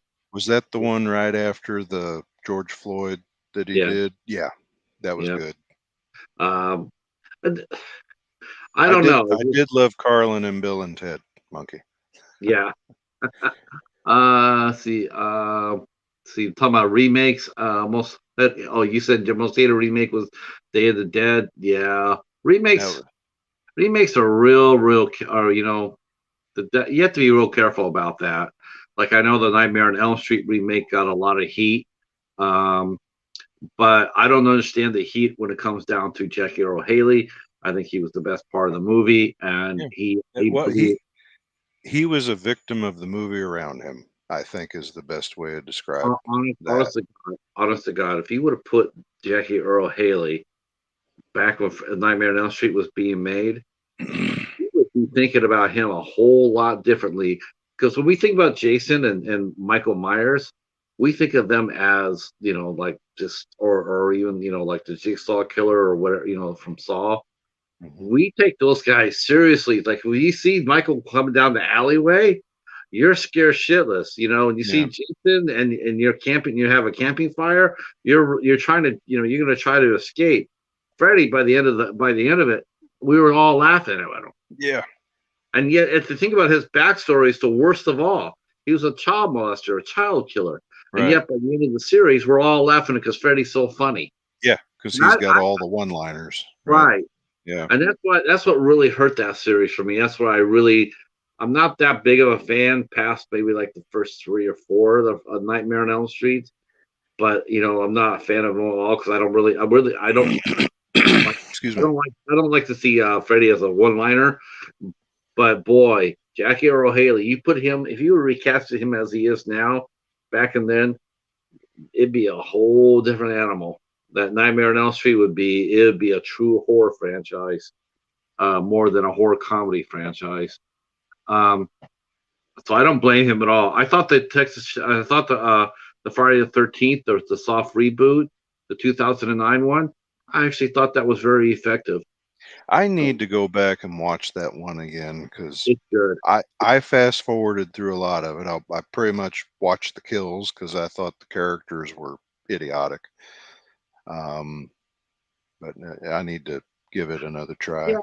Yeah, yeah. I didn't like that because they killed the wrong girl for the final girl. I mean, it was just like wow, because when me and Al we watched that, and I said for the Friday the 13th the remake, it's the first one that didn't have a final girl. They didn't have one. The one final girl they had, they killed. So she wasn't Right. a final girl, and the one that was left was not a final girl. Was not, she got kidnapped, and then she got rescued, and she didn't do anything at all to influence the movie. So yeah, So um, that kind of you kept saying "final girl," and that just made me laugh at something. We were talking about reboots on one of the streams, and the tendency, to change sex now in the reboots. You oh know, yeah, I don't so really. should we have um, a Frida Krueger instead of Freddy Krueger? And but that got me thinking now when you kept saying final girl, should we have female slashers now and final guys? Well, I do think there is. I think we do have that genre. But what I don't like about it, what drives that genre. The rape revenge. Yeah. Can I tell you Or something? I, I you either have the rape revenge or the insane stalker woman. You got the basic instinct I'm all right with the Insane Stalker Woman. yeah. I'm totally okay watching that. I'm down with that. But the rape revenge storylines, you know what? Don't need them. We saw I Spit on Your Grave. Yeah. Okay, Now, there you go. so that is one thing in movies that I'll say I don't care for, and it's not. This is going to sound awful. I'm not saying I don't care for rape. That sounds awful, but listen, Doink. hear me out. When, like, if you show a rape in, say, a Dirty Harry or a Death Wish movie, or it might be just so long. Even the rape stuff in Death Wish 2 was a little bit much for me because it went on for a while. But that's what I hated about I Spit on Your Grave or Last House on the Left. Was it was like 40 minutes. Yes. It's like, Yeah. and when you do that, it's that's when you turn me off, because I'm like, okay, you're just trying to shock people. You're not trying to, you're trying to shock and disgust people with something that is shocking and disgusting. Right. But to me, at that point, it's a gimmick. It's not like you're really trying to say something about it. It's you want people to go out and say, "Holy shit, did you see this movie?" And then buy a ticket for it. Yeah, yeah, that's exactly right. I mean, I don't want to see that. I think it's weak writing.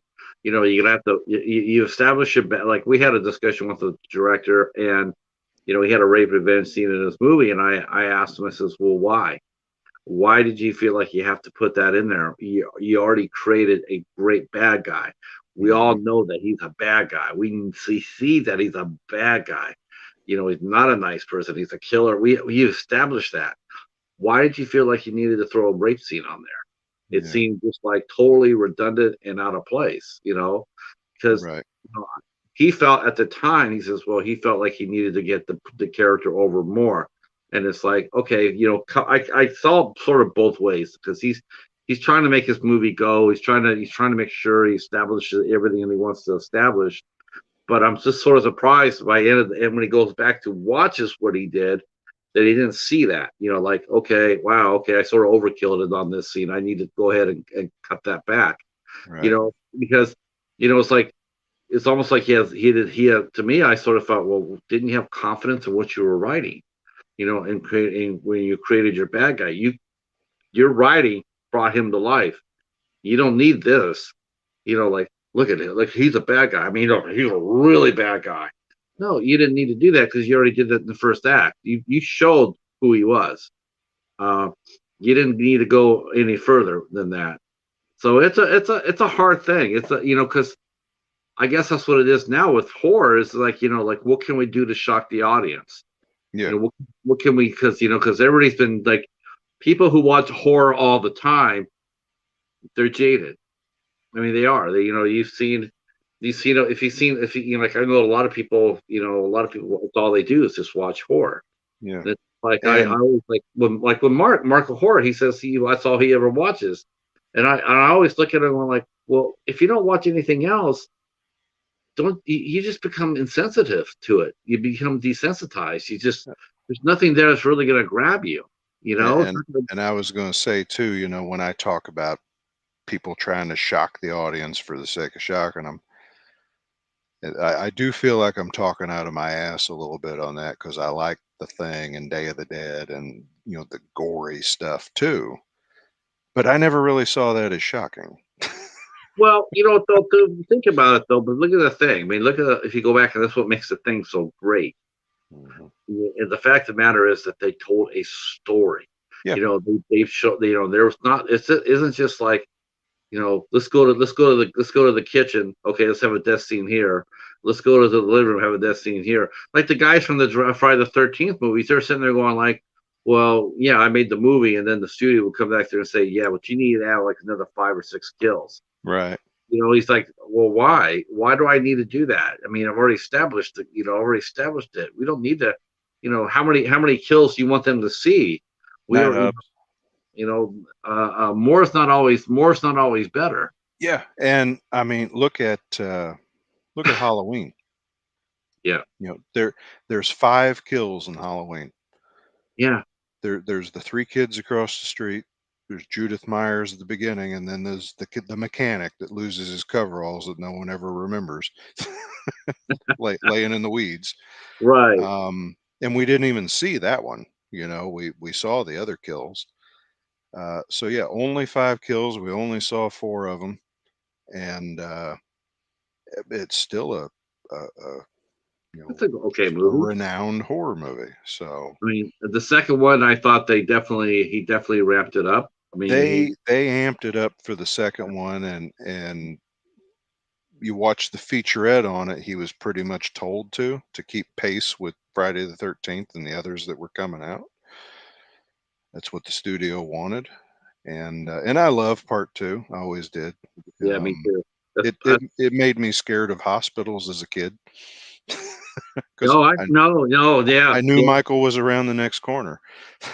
Yeah, you're right. You're right. I mean, Yeah, I mean, that was just a movie that just, again, if you start thinking about movies that are really influence what we watch, how we watch, and how we see things. Like yeah. how do we, So I know that one I probably saw around the age of, I want to say, like 6, and we spent a lot of time at the hospital with my grandparents, probably from like age 7 to 11 for me. So okay. creepy empty corridor in a hospital, I just didn't want to walk down it as a young kid. Let's see. Hobbs is still saying goodnight, folks. But he's still here. Uh, And I'm trying to think. Neil asked, what sound do I have a soundtrack that I regret buying? well, you have to explain this one thing. You have to explain the difference between soundtrack and score. Yeah. Soundtrack are, oh God, I can't stand soundtracks. Honestly, soundtracks are like the bane of the devil. If they're Uh, the right mix, I like them. oh my God, they play Like the like same fucking songs over and over and over though. like the original Beverly Hills Cop soundtrack. I like that one. Um, I like more recent ones. I'm a big fan of Dumb and Dumber and Basketball. Um, but you're right. Every Vietnam movie plays Fortunate Son. There Or are Rolling some Stones, all songs that painted were, black, or yeah, something. there's some that are definitely overused. So I'm with you there. Um, I'm looking one that I regret buying, and haven't given away yet. Uh, Yeah, we're gonna talk about that too. Well, I it, mentioned the show before the show that one of the things I said about you was that you're extremely generous. Um, let's talk about this because I don't know if this is I don't know sure if like you and Mark teamed up on this. You guys were just talking one day and you said, you know what? I feel like we should help the community out because this was going on before I got here, but I know that Mark's well known for this, really well known for this, and you're well known for this too. Where did you get the idea of helping community members out with your care packages? from How Mark. do I you? was really inspired by Mark. 'Cause Mark will just blow you away with Yeah, his generosity. It's amazing. And I ask him, or I tell him, I'm like, dude, you don't need to send me all this. And he's like, I am, and I'm not going to argue about this. and and I know for Mark, it comes from a deep down it's a personal thing for Mark. I mean, there's a reason behind him doing what he's doing, and I won't go into that. That's his business. Um, but I respected it. Mark wanted to make someone else smile, and that's what makes him happy. And then I started kind of looking at the things I do, and I like sending packages to friends. It's fun. And I've been sending record stands to a few different people, or I send figure stands to John or maybe Dave, or um, but like when I sent you some movies, or I sent Jen yeah. Tochi a bunch of movies, or I sent Hobbs a bunch of movies. It's just I back up and I look at it and I'm like, okay, I don't want these movies. I can take them to Goodwill. I could take them to Disc Replay and get 25 cents a piece for them. Uh, store credit. or I could send it to somebody that it would make their day. And postage is cheap, especially media mail. So I'm just kind of happy to send them out now. And I actually, over here on my CD player on the table is where I have a little running pile of what I intend to give away as I upgrade other copies, and then it's I, just I was kind of I who was comes to blown away. mind that needs them. I was blown away. You sent me actually, I was blown away with my package, and then one package you made me absolutely. I laughed my ass off. Um, the package you sent me included me. You sent me a Criterion. Oh, Uh, the Armageddon. yes, I was Hmm. like, wow, that's a Criterion. It's like, you know, how generous is that? I mean, those aren't even Armageddon. Still not. I really love that too, because that movie has a lot of meaning for me. I have a really funny and lovely memory I have with my wife for that movie. And so when you said, "Hey, I got this," I got this sitting here, and I like to send this to you. Mark Hmm. Mark thinks that I don't know what it was. I don't know what I said or anything. Maybe I just said I was having a bad day or whatever. But all of a Hmm. sudden, next thing you know, I got a ping from him saying, "So yeah, I'm gonna send you some stuff here." And so all of a sudden, here's his list. He says, "I want you to go ahead and pick 12." I'm like, "Well, really? There's a lot of good stuff here. What's this all about?" And this is before I really understood that this is what you're right. This is what he's done, and he's inspired me too, because um, he said he'd go to McKay's, and then he'd go there and he'd go like, "I didn't find anything for me there, but I sure Right. found a lot of things But for yeah, Ben." he'll Yeah, walk out of there with a pile planning to give them to other people. So yeah. So I that's influenced me for my thanks. library. When I go to the library, I look for things, extra things, and then I grab them, and then that's what I do. I'll send them away to people. Yeah. Um, Thanks, Dave. Dave said I have a big heart. Don't be fooled by my Undertaker looks. have you been yeah, Undertaker? Good looks here. Um, so yeah, so I was gonna, and then the one thing that made me laugh too is that you sent a care package. I can't remember who it was right away, but you sent a care package, and I noticed that you sent Stealth out, and that made me laugh. Yeah, Uh, just did watched it once, didn't need it after that. now you are actually this is a lot of people don't know about Cody. He has a really good sense of humor here. I mean, a really outstanding sense of humor. And you actually were the originator, the top dog, in Attack of the Killer Donuts. Yep. Now, how did that happen? How did you get a hold of the Killer Donuts? I mean, I It know I know Hobbs runs away with it. We send Hobbs donuts all the time, but yeah. how did you get Attack of the Killer Donuts? It was on Amazon Prime. And I was scanning through and I thought, what the hell? And looked at the description and C. Thomas Howell was in it. And I love The Hitcher. And I just thought they got C. Thomas Howell to be in this. All right, I gotta watch it. And it was just ridiculous enough to hold my interest, and I really enjoyed it. So that was my first poor review of a poor movie was The Killer Donuts. Um, Now, are you going to bring back that series? I want to. It's just lately, it's just really been a matter of time for me. Because I'll try to watch a movie, and I may even watch it more than once when I did those and make notes and then try to talk about them. So Hobbs is the one of Killer Donuts now. Uh, yeah, that's like our unofficial mascot of the midnight hour was Donut. Uh, I keep on trying. Yeah, that's funny. Now donuts and pumpkin. And then the other thing too that I really remember and with a lot of fun is that you're a good like you had a lot of fun with this. You did the ghost pepper, the yeah, spice you the yeah. that was easily one of the top 10 videos I've ever seen. I forget what I even talked about.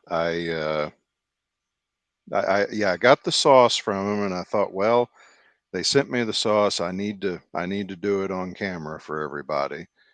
And I had Taco Bell for dinner, and I saved back one soft taco, and I put that sauce on there. You put a Um, lot of sauce on there. I did dump the sauce on. Yeah. I I, kind of went all in.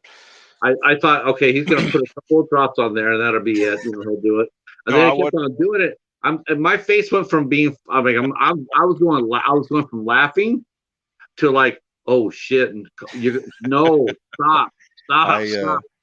Yeah, I didn't want anybody to accuse me of being half-assed with it. You went far. You went far and beyond. You were far beyond driven with that challenge. Uh, I was so shocked. You're sitting there, you're talking, and then all of a sudden you saw that whole heat come in your face, and I was just like, "Oh my Yeah, I remember god!" I was like mid-sentence, and I was like, so anyway, oh damn it, Yeah. it's starting to bite. Uh, but that just shows you that who you are. I think a lot of people see you and they, I think they're a little surprised because you're so mellow, you're so kicked back, Cody. You're just relaxed. You're very welcoming to everybody, and and people when they see things like that, I think they get really. I think you make people happy. Thanks. I think you make people happy. That's Um, my main goal. I like to keep people around me laughing. um, Um, the I coast to coast send guys. I send memes and jokes to a lot of people. I just if people are giggling, I'm usually happy. So When you guys do the coast to coast, and I'll let you go after this. Unless everybody has questions, if you have a fun question for Cody, throw it up here, and then we'll get to them. Yeah. So when you guys do the coast to coast stream, how do you plan your coast to coast? I mean, is there any method to your madness of what you guys going to talk about? Do you like not put lately. topics in a hat? No. In the past, we did, we would shoot around on Messenger through the week. Hey, do we want to do this? Or let's rank a series next week. Or we through Messenger usually, or maybe we'd talk about it one Saturday, what we're going to do the next Saturday. And we really haven't had a topic for a while. It's just kind of random discussion.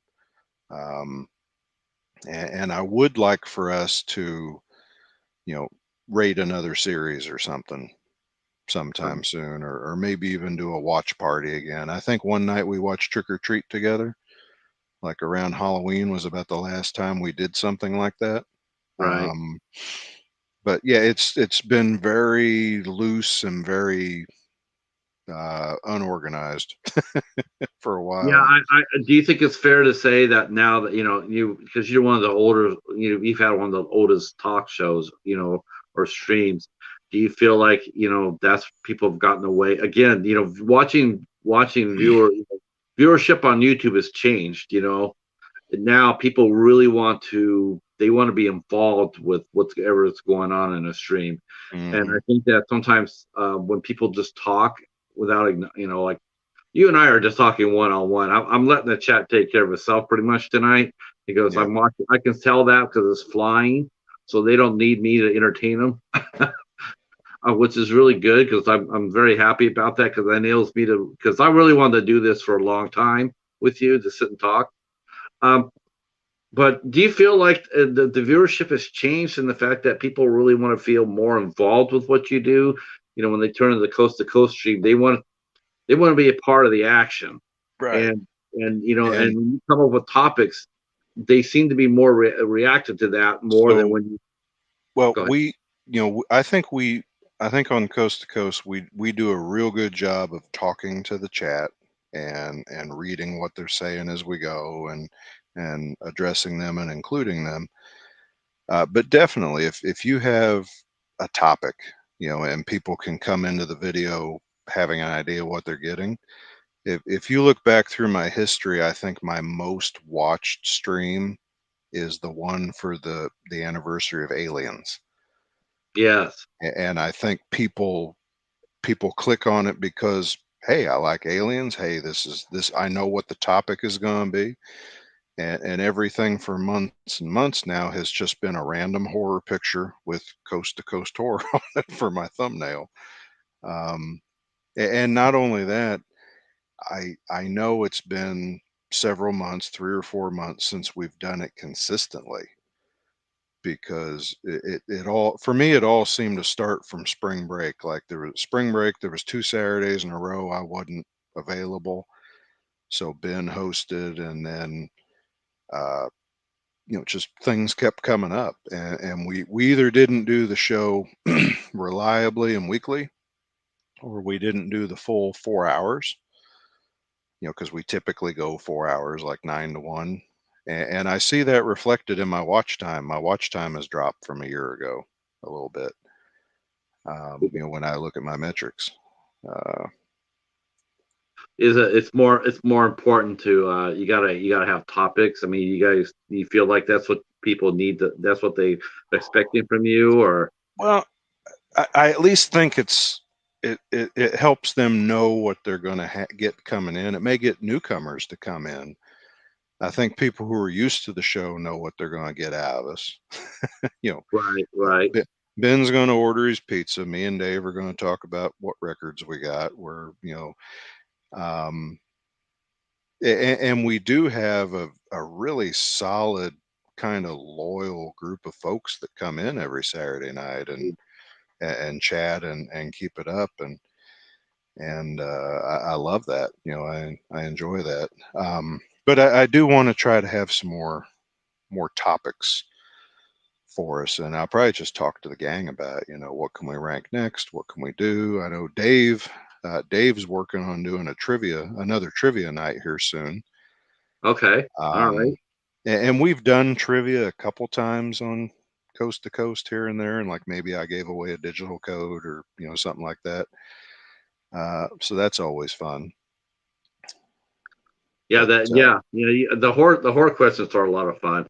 Trivia seems pretty popular. I mean, except the fact is that what kills every lot of it is because a lot of people they put their answer up, and then if they think that they're first, right, and we'll tell because them go back there and come back and refresh, and you'll find right, yourself you fit. the order that they see it in their chat is different than the order we see it on ours.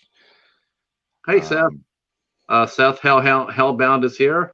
Hi, Oh, Seth. and our fellow knight, Ben and me, and hopefully David for July will get off his schneid and come join us. It's I'm getting tired of carrying the shield and lance here. But Mary Wilson is one of the IFC knights, along with. So Mary's in here. I want to say something to Mary. Mary sent me a little while back, and I don't know if I have it She's amazing. handy here, because I framed it, but I hadn't got to hang it up yet because I want to rearrange the office. It's buried somewhere here in the shelf, but she sent me the most awesome drawing of the thing, and colored it, and everything, She's and got skills. looks great. She really does. She's got skills. I've mentioned to her that she should just make lithographs, copies of that, and Yes, she should sell she it. could have a table at a con and clean up. I would go and buy prints from her. So, I would buy it too. but I got her address from her because I said I wanted to make her something, and I I'm sorry, David. Your pick will be in August. Uh, we get Mike picked. I'll share with you what we picked for July, but your pick will be in August for sure. oh, Yeah, we covered it last Sunday. We covered C for Me. A pretty entertaining film to look out for that just dropped this week. I'm looking forward to watching it. These guys tore it up on last Sunday, and so that was Mary. Mary did that. I was going to say, Mary, I have made the item. I need to paint it. That's what I haven't done. So you are eventually going to get something in the mail, just to Yeah, just to show my thanks. yeah. Mary's amazing. She Hmm. really is. She's definitely one of my heroes. Uh, for sure. Um, All right, keep guys. You got time to ask if there's any time that you ever wanted to ask Cody a question. Now would be the time to ask Cody a question. And I got Um, time. and you So got time. There you go. For sure. You know, Just letting folks too know that the midnight hour, which would be running at 10 o'clock, it got postponed till next week. So there is not going to be any. There's not going to be any midnight hour tonight. Just let you guys know that. Of course, there will be the Midnight Society this Sunday at 8 o'clock. We have Adam Marcus, the writer director of Jason Goes to Hell, the final Friday. He's going to be our special guest on Sunday. So I'm pretty happy about that, actually. that's pretty major to me. I hope so. I hope people come out and Mhm. he's very energetic. He's very he's very talkative. I think we will and he's done other things too. He's also an awesome artist as well. I've So been watching on. one Go ahead. person I have wondered about reaching out to at some point. Maybe I'll just wait till the next time I see him to see if he'd be interested, in a discussion or an interview, because he's so friendly when you meet him at a con. Is CJ Graham? You That know what? I don't see why not. I don't see why you couldn't reach out and ask him. Yeah, I'm he sure. he's the one who recommended I change the channel from horror and sci-fi collectibles to something shorter. I, Okay. I did a little intro video with him. I said, "Hey, would you mind filming a little intro for my YouTube channel with me?" And he did. And he gives my daughter hugs, and he's just an all-around awesome guy when you see him. The David saying, question for Cody. You have to evaluate what collectible or album are you grabbing? Oh, evacuate. What Yeah. collectible or album? Uh, Oh man, Godzilla. it's going to be a bitch to pick up the whole office and run with it. Um, but probably right here in front of me, I keep saying my favorite things in my collection is my autographed Dawn of the Dead set and my autographed Phantasm album. Now, do you have a figure? You have a Gigan figure in your collection? I have Gigan from Godzilla Final Wars, Okay. like where he's modernized and kind of jazzed up, and it's in the living room. Okay. And it's a cheap one. It's a hollow, like Bandai figure, was probably like $30. Okay. Not a fancy expensive figure by any means. Right. Right. Uh, he probably get picked up on the way out. Charles, what is your oldest favorite horror film? Um, Probably either well, going clear back to like the Universal stuff, Frankenstein. Um, but I'm kind of leaning towards saying the original thing, the Howard Hawks thing, is an awesome movie, and then them with the giant ants. right. Love that movie. Me too. Tarantula, the big monster movies from back then. I just always enjoyed. I would love to see them remade. Um, Oh, I thought they did that. They call it Empire of the Ants. yeah. I mean, remake it with good effects.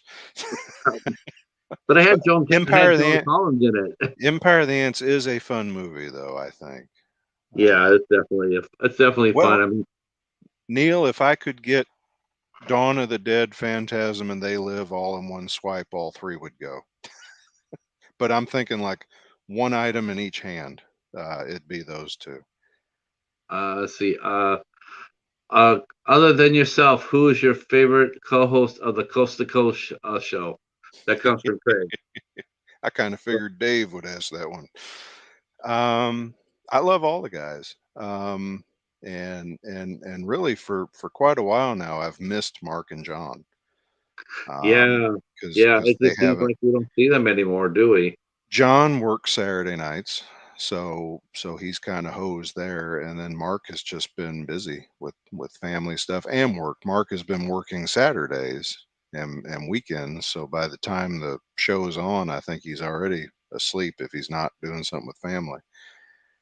You know, Um, I really look at him too. Maybe I'm using this word a little lightly, but him and his wife are both very heroic. worked in that lab during COVID, making kits, testing kits. Yeah. I mean, I got to be honest with you, that was one of the coolest things I've ever heard. Well, they did that, and when it all started, she sews. She's big time seamstress. She made I don't know how many hundreds of masks and sent out to people. That's She was just churning them out. I think it's But safe to say that Mark and his wife are definitely like a super couple. they're great. I want to get together with them again. We met up with them at spring break and went out and had lunch You when know we what? headed south. As much as I would love to have lunch, I think I'd rather go see a movie with them. I mean, they believe. I mean, they take their movie going very seriously. Mark wanted us to come down to see the new Jurassic Park in a 4D theater with him. He was telling us that at spring break because they had just seen Batman, I think, in 4D. Where the seats shake and all that stuff, and he was telling me I needed to come down and do that. That would be a lot of fun. That Um, you, I now and have you met all the guys from the coast to coast? Have you guys all met now face to face? not face to face. I've met Mark, John, and Dave, So and you still haven't yet to meet Ben and Guy again and Quilted. right. But Watch out for Quilted. She'll blackmail your ass. Ben did talk about like when there's a con in Chicago called G Fest for Godzilla. Right, And he right. did talk that maybe eventually he'd fly to Chicago for that con and maybe we'd meet up there. That could be cool. That would be cool. That would actually be a train trip for me. And then let's see. Hobbs asked if maybe we can get that beer next March. I'm thinking so. Yeah, Next March might be the time that we that's right. For what are they called? Hellhound or Hellfest or Horror Hound. they Whorehound, Yeah, and that's the name of that one. Okay, all right. Wow, that'll be And cool. and I haven't met Phil yet either. So No, Phil's actually if he went to Cincinnati, if you planned it right, that would not be that far for Phil to go to. yeah. That would not be that far. Phil doesn't live that far away from me actually. Uh, um, so yep. Uh, okay. Hi Brad, how are you? Glad you guys are here. Uh, so wow, we got 16 heads in here. Hmm. Well, I'll tell you what, I'll push this out a little bit further because it is Cody. And where it seems to be having a little bit of time, and I don't have to worry about the midnight hour or crossing the. That's another question. Let me ask you this. This is a interesting question for you. When you do your programming, when you do your programming for the Coast to Coast stream, do you or even your reviews or whatnot? Um, how did you decide that this is your stream, your area, and do you ever worry about crossing over anybody else's stream? Is that something that ever comes up to your mind? Uh, Yeah, but I think at the time I didn't know of any others. I definitely was aware of the Super Slash Bros on Friday night.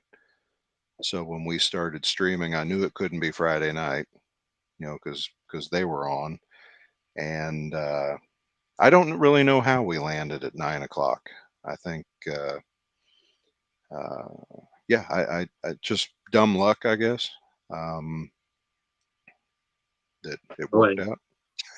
yeah, And yeah. we kind of got the Saturday night slot. So Uh, do you feel like this too? Do you feel like when you're doing your YouTube channel? I mean, do you see yourself, you know, ever talking to the guys from other people about your content or anybody else's content as far as, how do you keep yourself fresh and relevant? I mean, because you've been around for a while now and everybody looks at towards your channel. I think a lot of people look towards your channel actually, because you have so many variety of things that you do. You do records, you do the 3D printer, collectibles, mhm. Funko movies, whatnot. You have so many things on your plate. How hard is it to fit every one of those interests onto your channel? So I kind of got, if I'm having a good week and I get 3 videos out, it's it's the haul, everything I got, for the week on Sunday. The records are on Tuesday, a figure on Friday, stream Saturday night. Um, and besides a figure, I guess maybe a collectible, of some kind may fall on a Friday. So I've kind of got them categorized into those buckets. But then other things, I'll just kind of run by other people and ask for an opinion. Like, hey, I'm thinking of making a video of this. Do you think I should? Do you think it's time? I was asking uh, somebody the other day. I thought about doing an entire steelbook collection video because it's been about 2 years since I've done a steelbook update. Wow. And I thought that might be, and I think even then I had like 70. So I know I'm over 100 now for sure. I got Uh, 3. I love them. And I really love them if they have artwork that's not the original artwork. I want something Right. different. Right. Um, so I thought about doing that, or when we talk on Discord, Beth and Dave, or I love it when they suggest um, different videos they might do or they think we ought to do, or I would like to see us collaborate a little bit more. Yeah, collaboration seems to be a big thing now in the community, doesn't it? That's It's something else. We were talking about the viewers are they watch they view us differently. When we first started, like yeah. I noticed that I haven't been on, but July will only be my second year on the tube, but I have noticed that viewing habits have really changed. It seems like Hmm. now people want to see more collaborations with other channels. Uh, they want to see team ups and whatnot, go crossovers. Um, if you could do a crossover with anybody, who would you do it with? Who would you like to do it with? If you I could work with another another talk show. Oh, like have a bigger forum or something. Yeah, let's say Um, like we're doing in this in July. Well, we're teaming up with the House of Horrors, and we're doing Mark Polonia week. So we're mhm, going to be all things Mark Polonia from for a whole week. We're going to be doing we're going to come on each other's channels. We're going to do other things. Like I know Al and Steven are going to be doing a watch along, a 2B watch along. So and then we're gonna all we're all just it's just just to promote our channels together. mhm. If you could do a collaboration with a channel who would or a show like that, who would you like to collaborate with? I Well, to me, there's only really 2 or 3 others that I'm interested in. You guys, the Midnight Hour, the Super Slash Bros, and then everybody over and around the Horror Miser and Sean Urshan. That crew. And a couple 3 weeks ago, I actually got to be on the Horror Misers channel uh, Money's with cool. with uh, with Sean and Jen, Yeah. and that was right when we were starting our COVID. So I don't think I was that great of a guest. I think I was kind of distracted while we were Yeah, on. I think COVID would have a lot to do with that for sure. Yeah, Yeah. and it just kept me from focusing that. And man, they were naming movies I hadn't even heard of yet or got a chance to watch. So I spent the whole night sitting there going, nope, haven't seen that one. Nope, haven't Yeah. seen that one. And Yeah, I got caught in a stream like that where they yeah, were doing they I mean there was like, oh, come on over. Okay, I got over there. Next thing you know, they're bringing out they're showing off their collections. They start showing yeah. off, and They this they're all boutiques, and I'm going like, yeah, this you guys are was showing me like steak dinners, and I'm a burrito guy. I'm a th- Taco Bell burrito.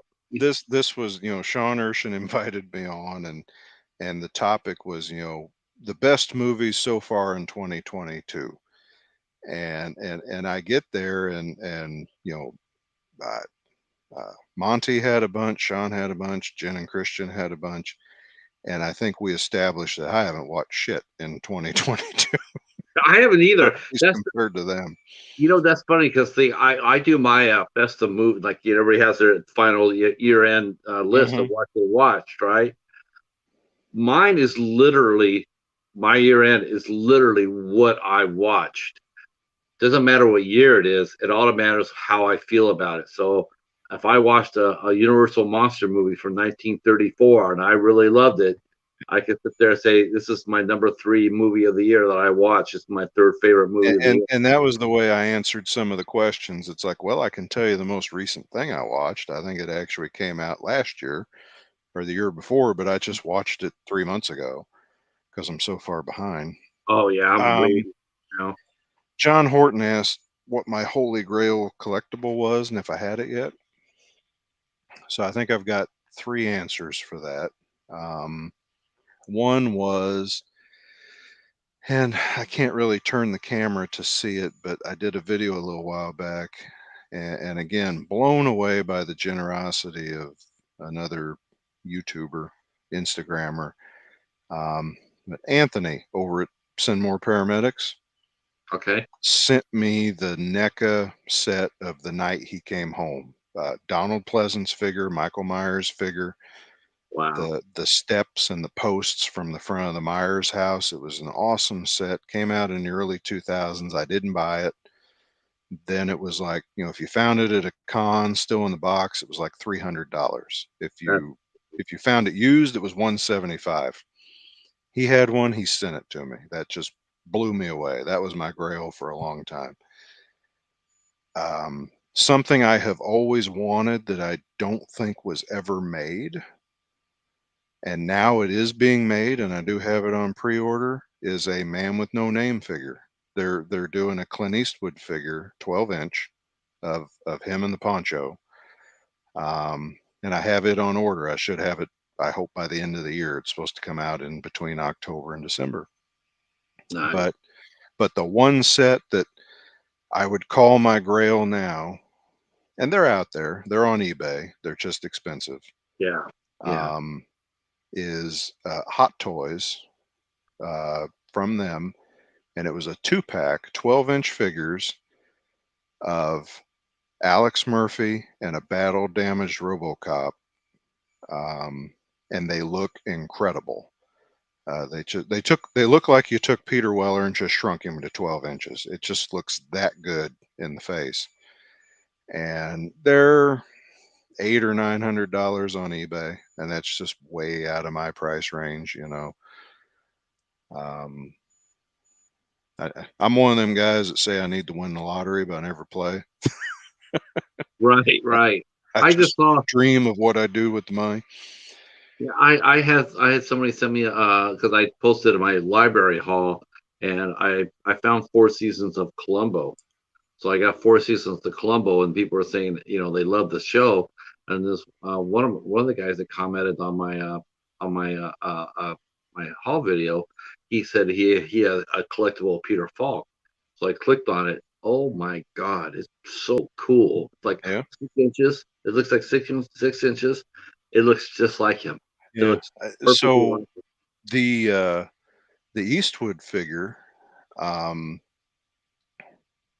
is going to be put out by Sideshow Collectibles, and I'm playing around on their website looking, and I'm also a huge fan of the Pink Panther, both the cartoon and the movies, and they have a Peter Sellers and Spectre Clouseau figure that it's astonishing how much it how good it looks, how much it really looks like Peter Sellers.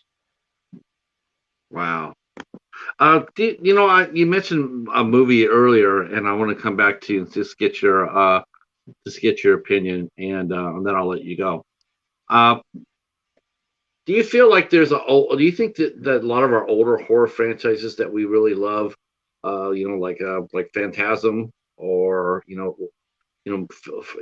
some certain series, do you feel like they're in danger of being forgotten by the horror community themselves? Like, now the attention now is now on, shows like the Child's Play TV series, or Scream or Halloween. Hmm. It seems like some of the older series are slowly fading away out of the public's eye. I don't know if it's because they just haven't been made or they just don't get talked about enough or what have you. Do you feel that is a real legitimate concern? And if they do get sort of faded out, will it be hard to reestablish them? Well, I think that'll happen with most anything. Um, and what I hope is that, as future horror fans come along, that they seek out lists, or what's the best horror movie. They buy the books, that's like the zombie movie compendium, and I have some books like that, and I go through them, and I discover movies I'd never heard of. And I might check them out and I really enjoy them. But yeah, the ones that get talked about less, just I think would fade away. Um, Now I know, I've wondered about a Phantasm remake. It's one franchise that they haven't touched yet, and I know J.J. Abrams is a huge fan of it. He financed the 4K restoration of it, I think. Um, so I always kind of wondered if he might try to remake it or produce a remake of it or something. But yeah, I think just as they go, they'll tend to fall out of popularity, and then that new audience doesn't see them until they're reborn again, like those kids playing with my nephew that never heard of Godzilla back in 2005. And now that the character is out again, and there's been some Godzilla movies, everybody knows him again. I think it'll just come Right. through waves, and then those people who are fans of the new stuff, really become a fan of it. They will read about, learn about, seek out, and go and watch, and hopefully appreciate the old ones too. Yeah, I hope so too. I just, I've just noticed that about especially Phantasm. It just seemed like, I saw somebody do, I saw Night. They covered the friend, and I went over there. I thought there'd be just a ton of people there to watch that, and there was only like 4 or 5, and it got me thinking like, wow, is this series is it that far gone? I mean, is it no interest in it because Yeah. it's an older series, and like. I mean, I think when they rebooted the Texas Chainsaw Massacre, you know, I didn't realize that I didn't realize till I actually was listening to people talk about it that because up to that point I pretty much thought it was just Texas Chainsaw Massacre 1 and 2. I wasn't aware of the remake they did in 2003, and I think they did 2 remakes, and I wasn't aware of it, you know, because people were really talking about it, Yeah. or they were, and I wasn't listening. I just don't think I just didn't think there were anybody really talked about it too much. And I just thought, that's one thing about the good, about a good horror community here on the tube is that's the fact that we do tend to keep a lot of older forgotten films alive, Hmm. to pass on down the road. And I think that's one of the, I don't know if it's like a service or, that we all, or obligation we do, but I definitely think it's something that, I definitely like the idea that we do that. We do bring back and we, by buying these sets and showing them off and whatnot, we keep those things alive. Yeah. And I hope, I hope companies can just see that, because using Phantasm as the example, when they put out that Sphere set, that came with the Sphere and the movies in the pack, they sold out. Yeah, And they actually did a second run of them, and put them back in stores again, and then those sold out. yeah, So to me, you want to make money, you make a third run. You keep it going until the sales slow down. right. Um, and some of them just don't seem to do that. And maybe No, it's an issue. it's Maybe sort of, it's an issue with rights and stuff like that. I know, and I'm sure the rights dictate how many sets you can make, but you'd think even the rights holders would want more oh, money. sure. I mean, as long as you're So making money, I mean, why the hell wouldn't you go back there and continue to make them? Like, okay, let's do 5,000 sets. Okay, we yeah, sold out of those in 45 minutes. Let's do another 5,000. right. Like, why not? strike while the iron's hot. Like why stop at 5,000? Why not get while the getting's good? Yeah. Yeah, So I don't get some of those decisions sometimes. no, I don't Or either. or these limited sets like Ben buys or Keith buys, or they're really incredible sets and they sell out. And then they're on eBay going for 10 times what they were when they were new. Why wouldn't you want to make more? Right. Knowing that demand is out there. I don't get it. So, like I said, Yeah. it's probably a rights issue, and they could only do so many, but who knows? Uh, all right, Cody. I want to thank you for your time. Yeah, well, I I want to appreciate thank you you. having me on. It was fun. Oh yeah, this has been a blast. I've been Yeah, wanting to do this for a while, and I'm so glad you came out. I'm You glad know, my internet didn't screw up. I've been on here the whole time. no, not at all. I think my light was affected more than yours was.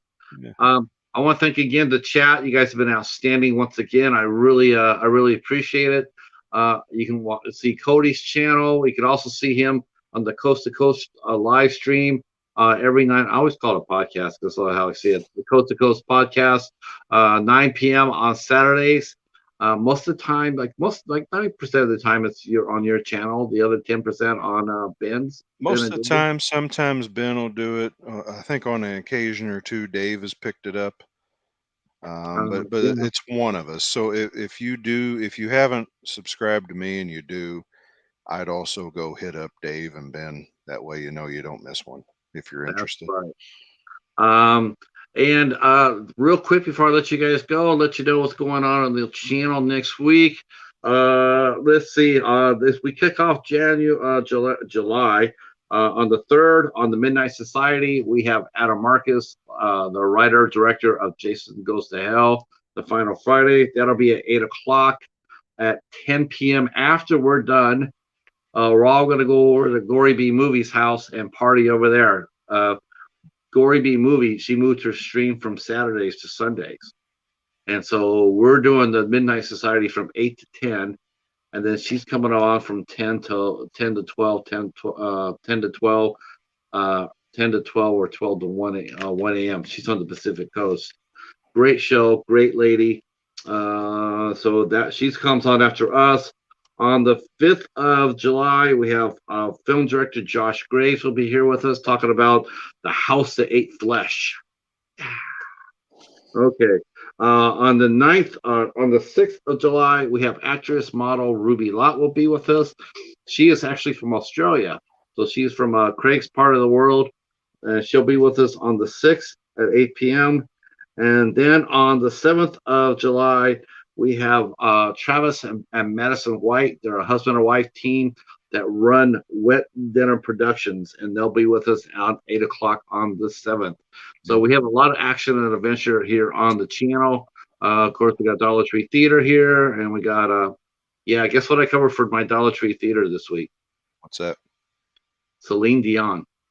Oh, concert video or? Yeah, because I put out, check this out. So I thought, okay, I guess how I go. I let voters vote on what I'm going to cover. So I put up a Journey. I had a Journey concert video. I had Scorpions, and then I had Slayer. All right, and then I put Cheetah's Choice. It was always Cheetah's Choice. So I put those three up there. I'm expecting Slayer to crush it. No, everybody wants to see what the cheetah was watching. What's the cheetah listening to? The cheetah won. So I said, okay, well, we'll show them what we've been watching. So we put on Celine Dion. So we had a lot of fun. That's for sure. I Good, like good. I like some of hers. I like she did a duet with Barbara Streisand called "Tell Him." Yes, I always like that song, and then I like the one I think it's called "The Power of Love" yes. that she did. I love that song. She Um, does the power of love. She's a balladeer and more than then "Power of Love" is also the same name my favorite Luther Vandross song. So he sings one called "The Power of Love." actually she might have covered it. It's different. The Oh, is it lyrics are different. Yeah. different? I was just watching her, and I'm just like, wow, she's a balladeer. She only has really one really upbeat tempo song that she's ever done that I've heard of. She covered "I Drove All Night" by Cyndi Lauper. Mm-hmm. And she dominates that song. That song is so her. And but that's the only song that she has that she sings like that upper tempo. The rest Yeah. of her songs are all ballads. They're all power ballads, so to Right. speak. And it's like I didn't realize that until I was watching her concert. And then I'm going like, man. And then because she's in Las Vegas, and then she did her own stuff. Then she did some covers, and I'm going like, man, I would love to be able to help her manage her playlist. I would, because she's singing songs that are all wrong for her. They really are. They just don't. They just not her. I don't know why they picked them, but they just. She sings them nice, but they're not. They're soulless. I like her voice though. She's definitely one of the best singers I've ever heard. Okay, I see that Phil just came in. Hi, Phil. You came in to say hi, and I'm here to say see ya. Thanks again, and we'll see you on Sunday. All right, everybody, have a great night. Stay All where right. you're Thank at, you Cody. all. Thank you, Patrick. And we'll Yep. talk to you later. Peace. See you.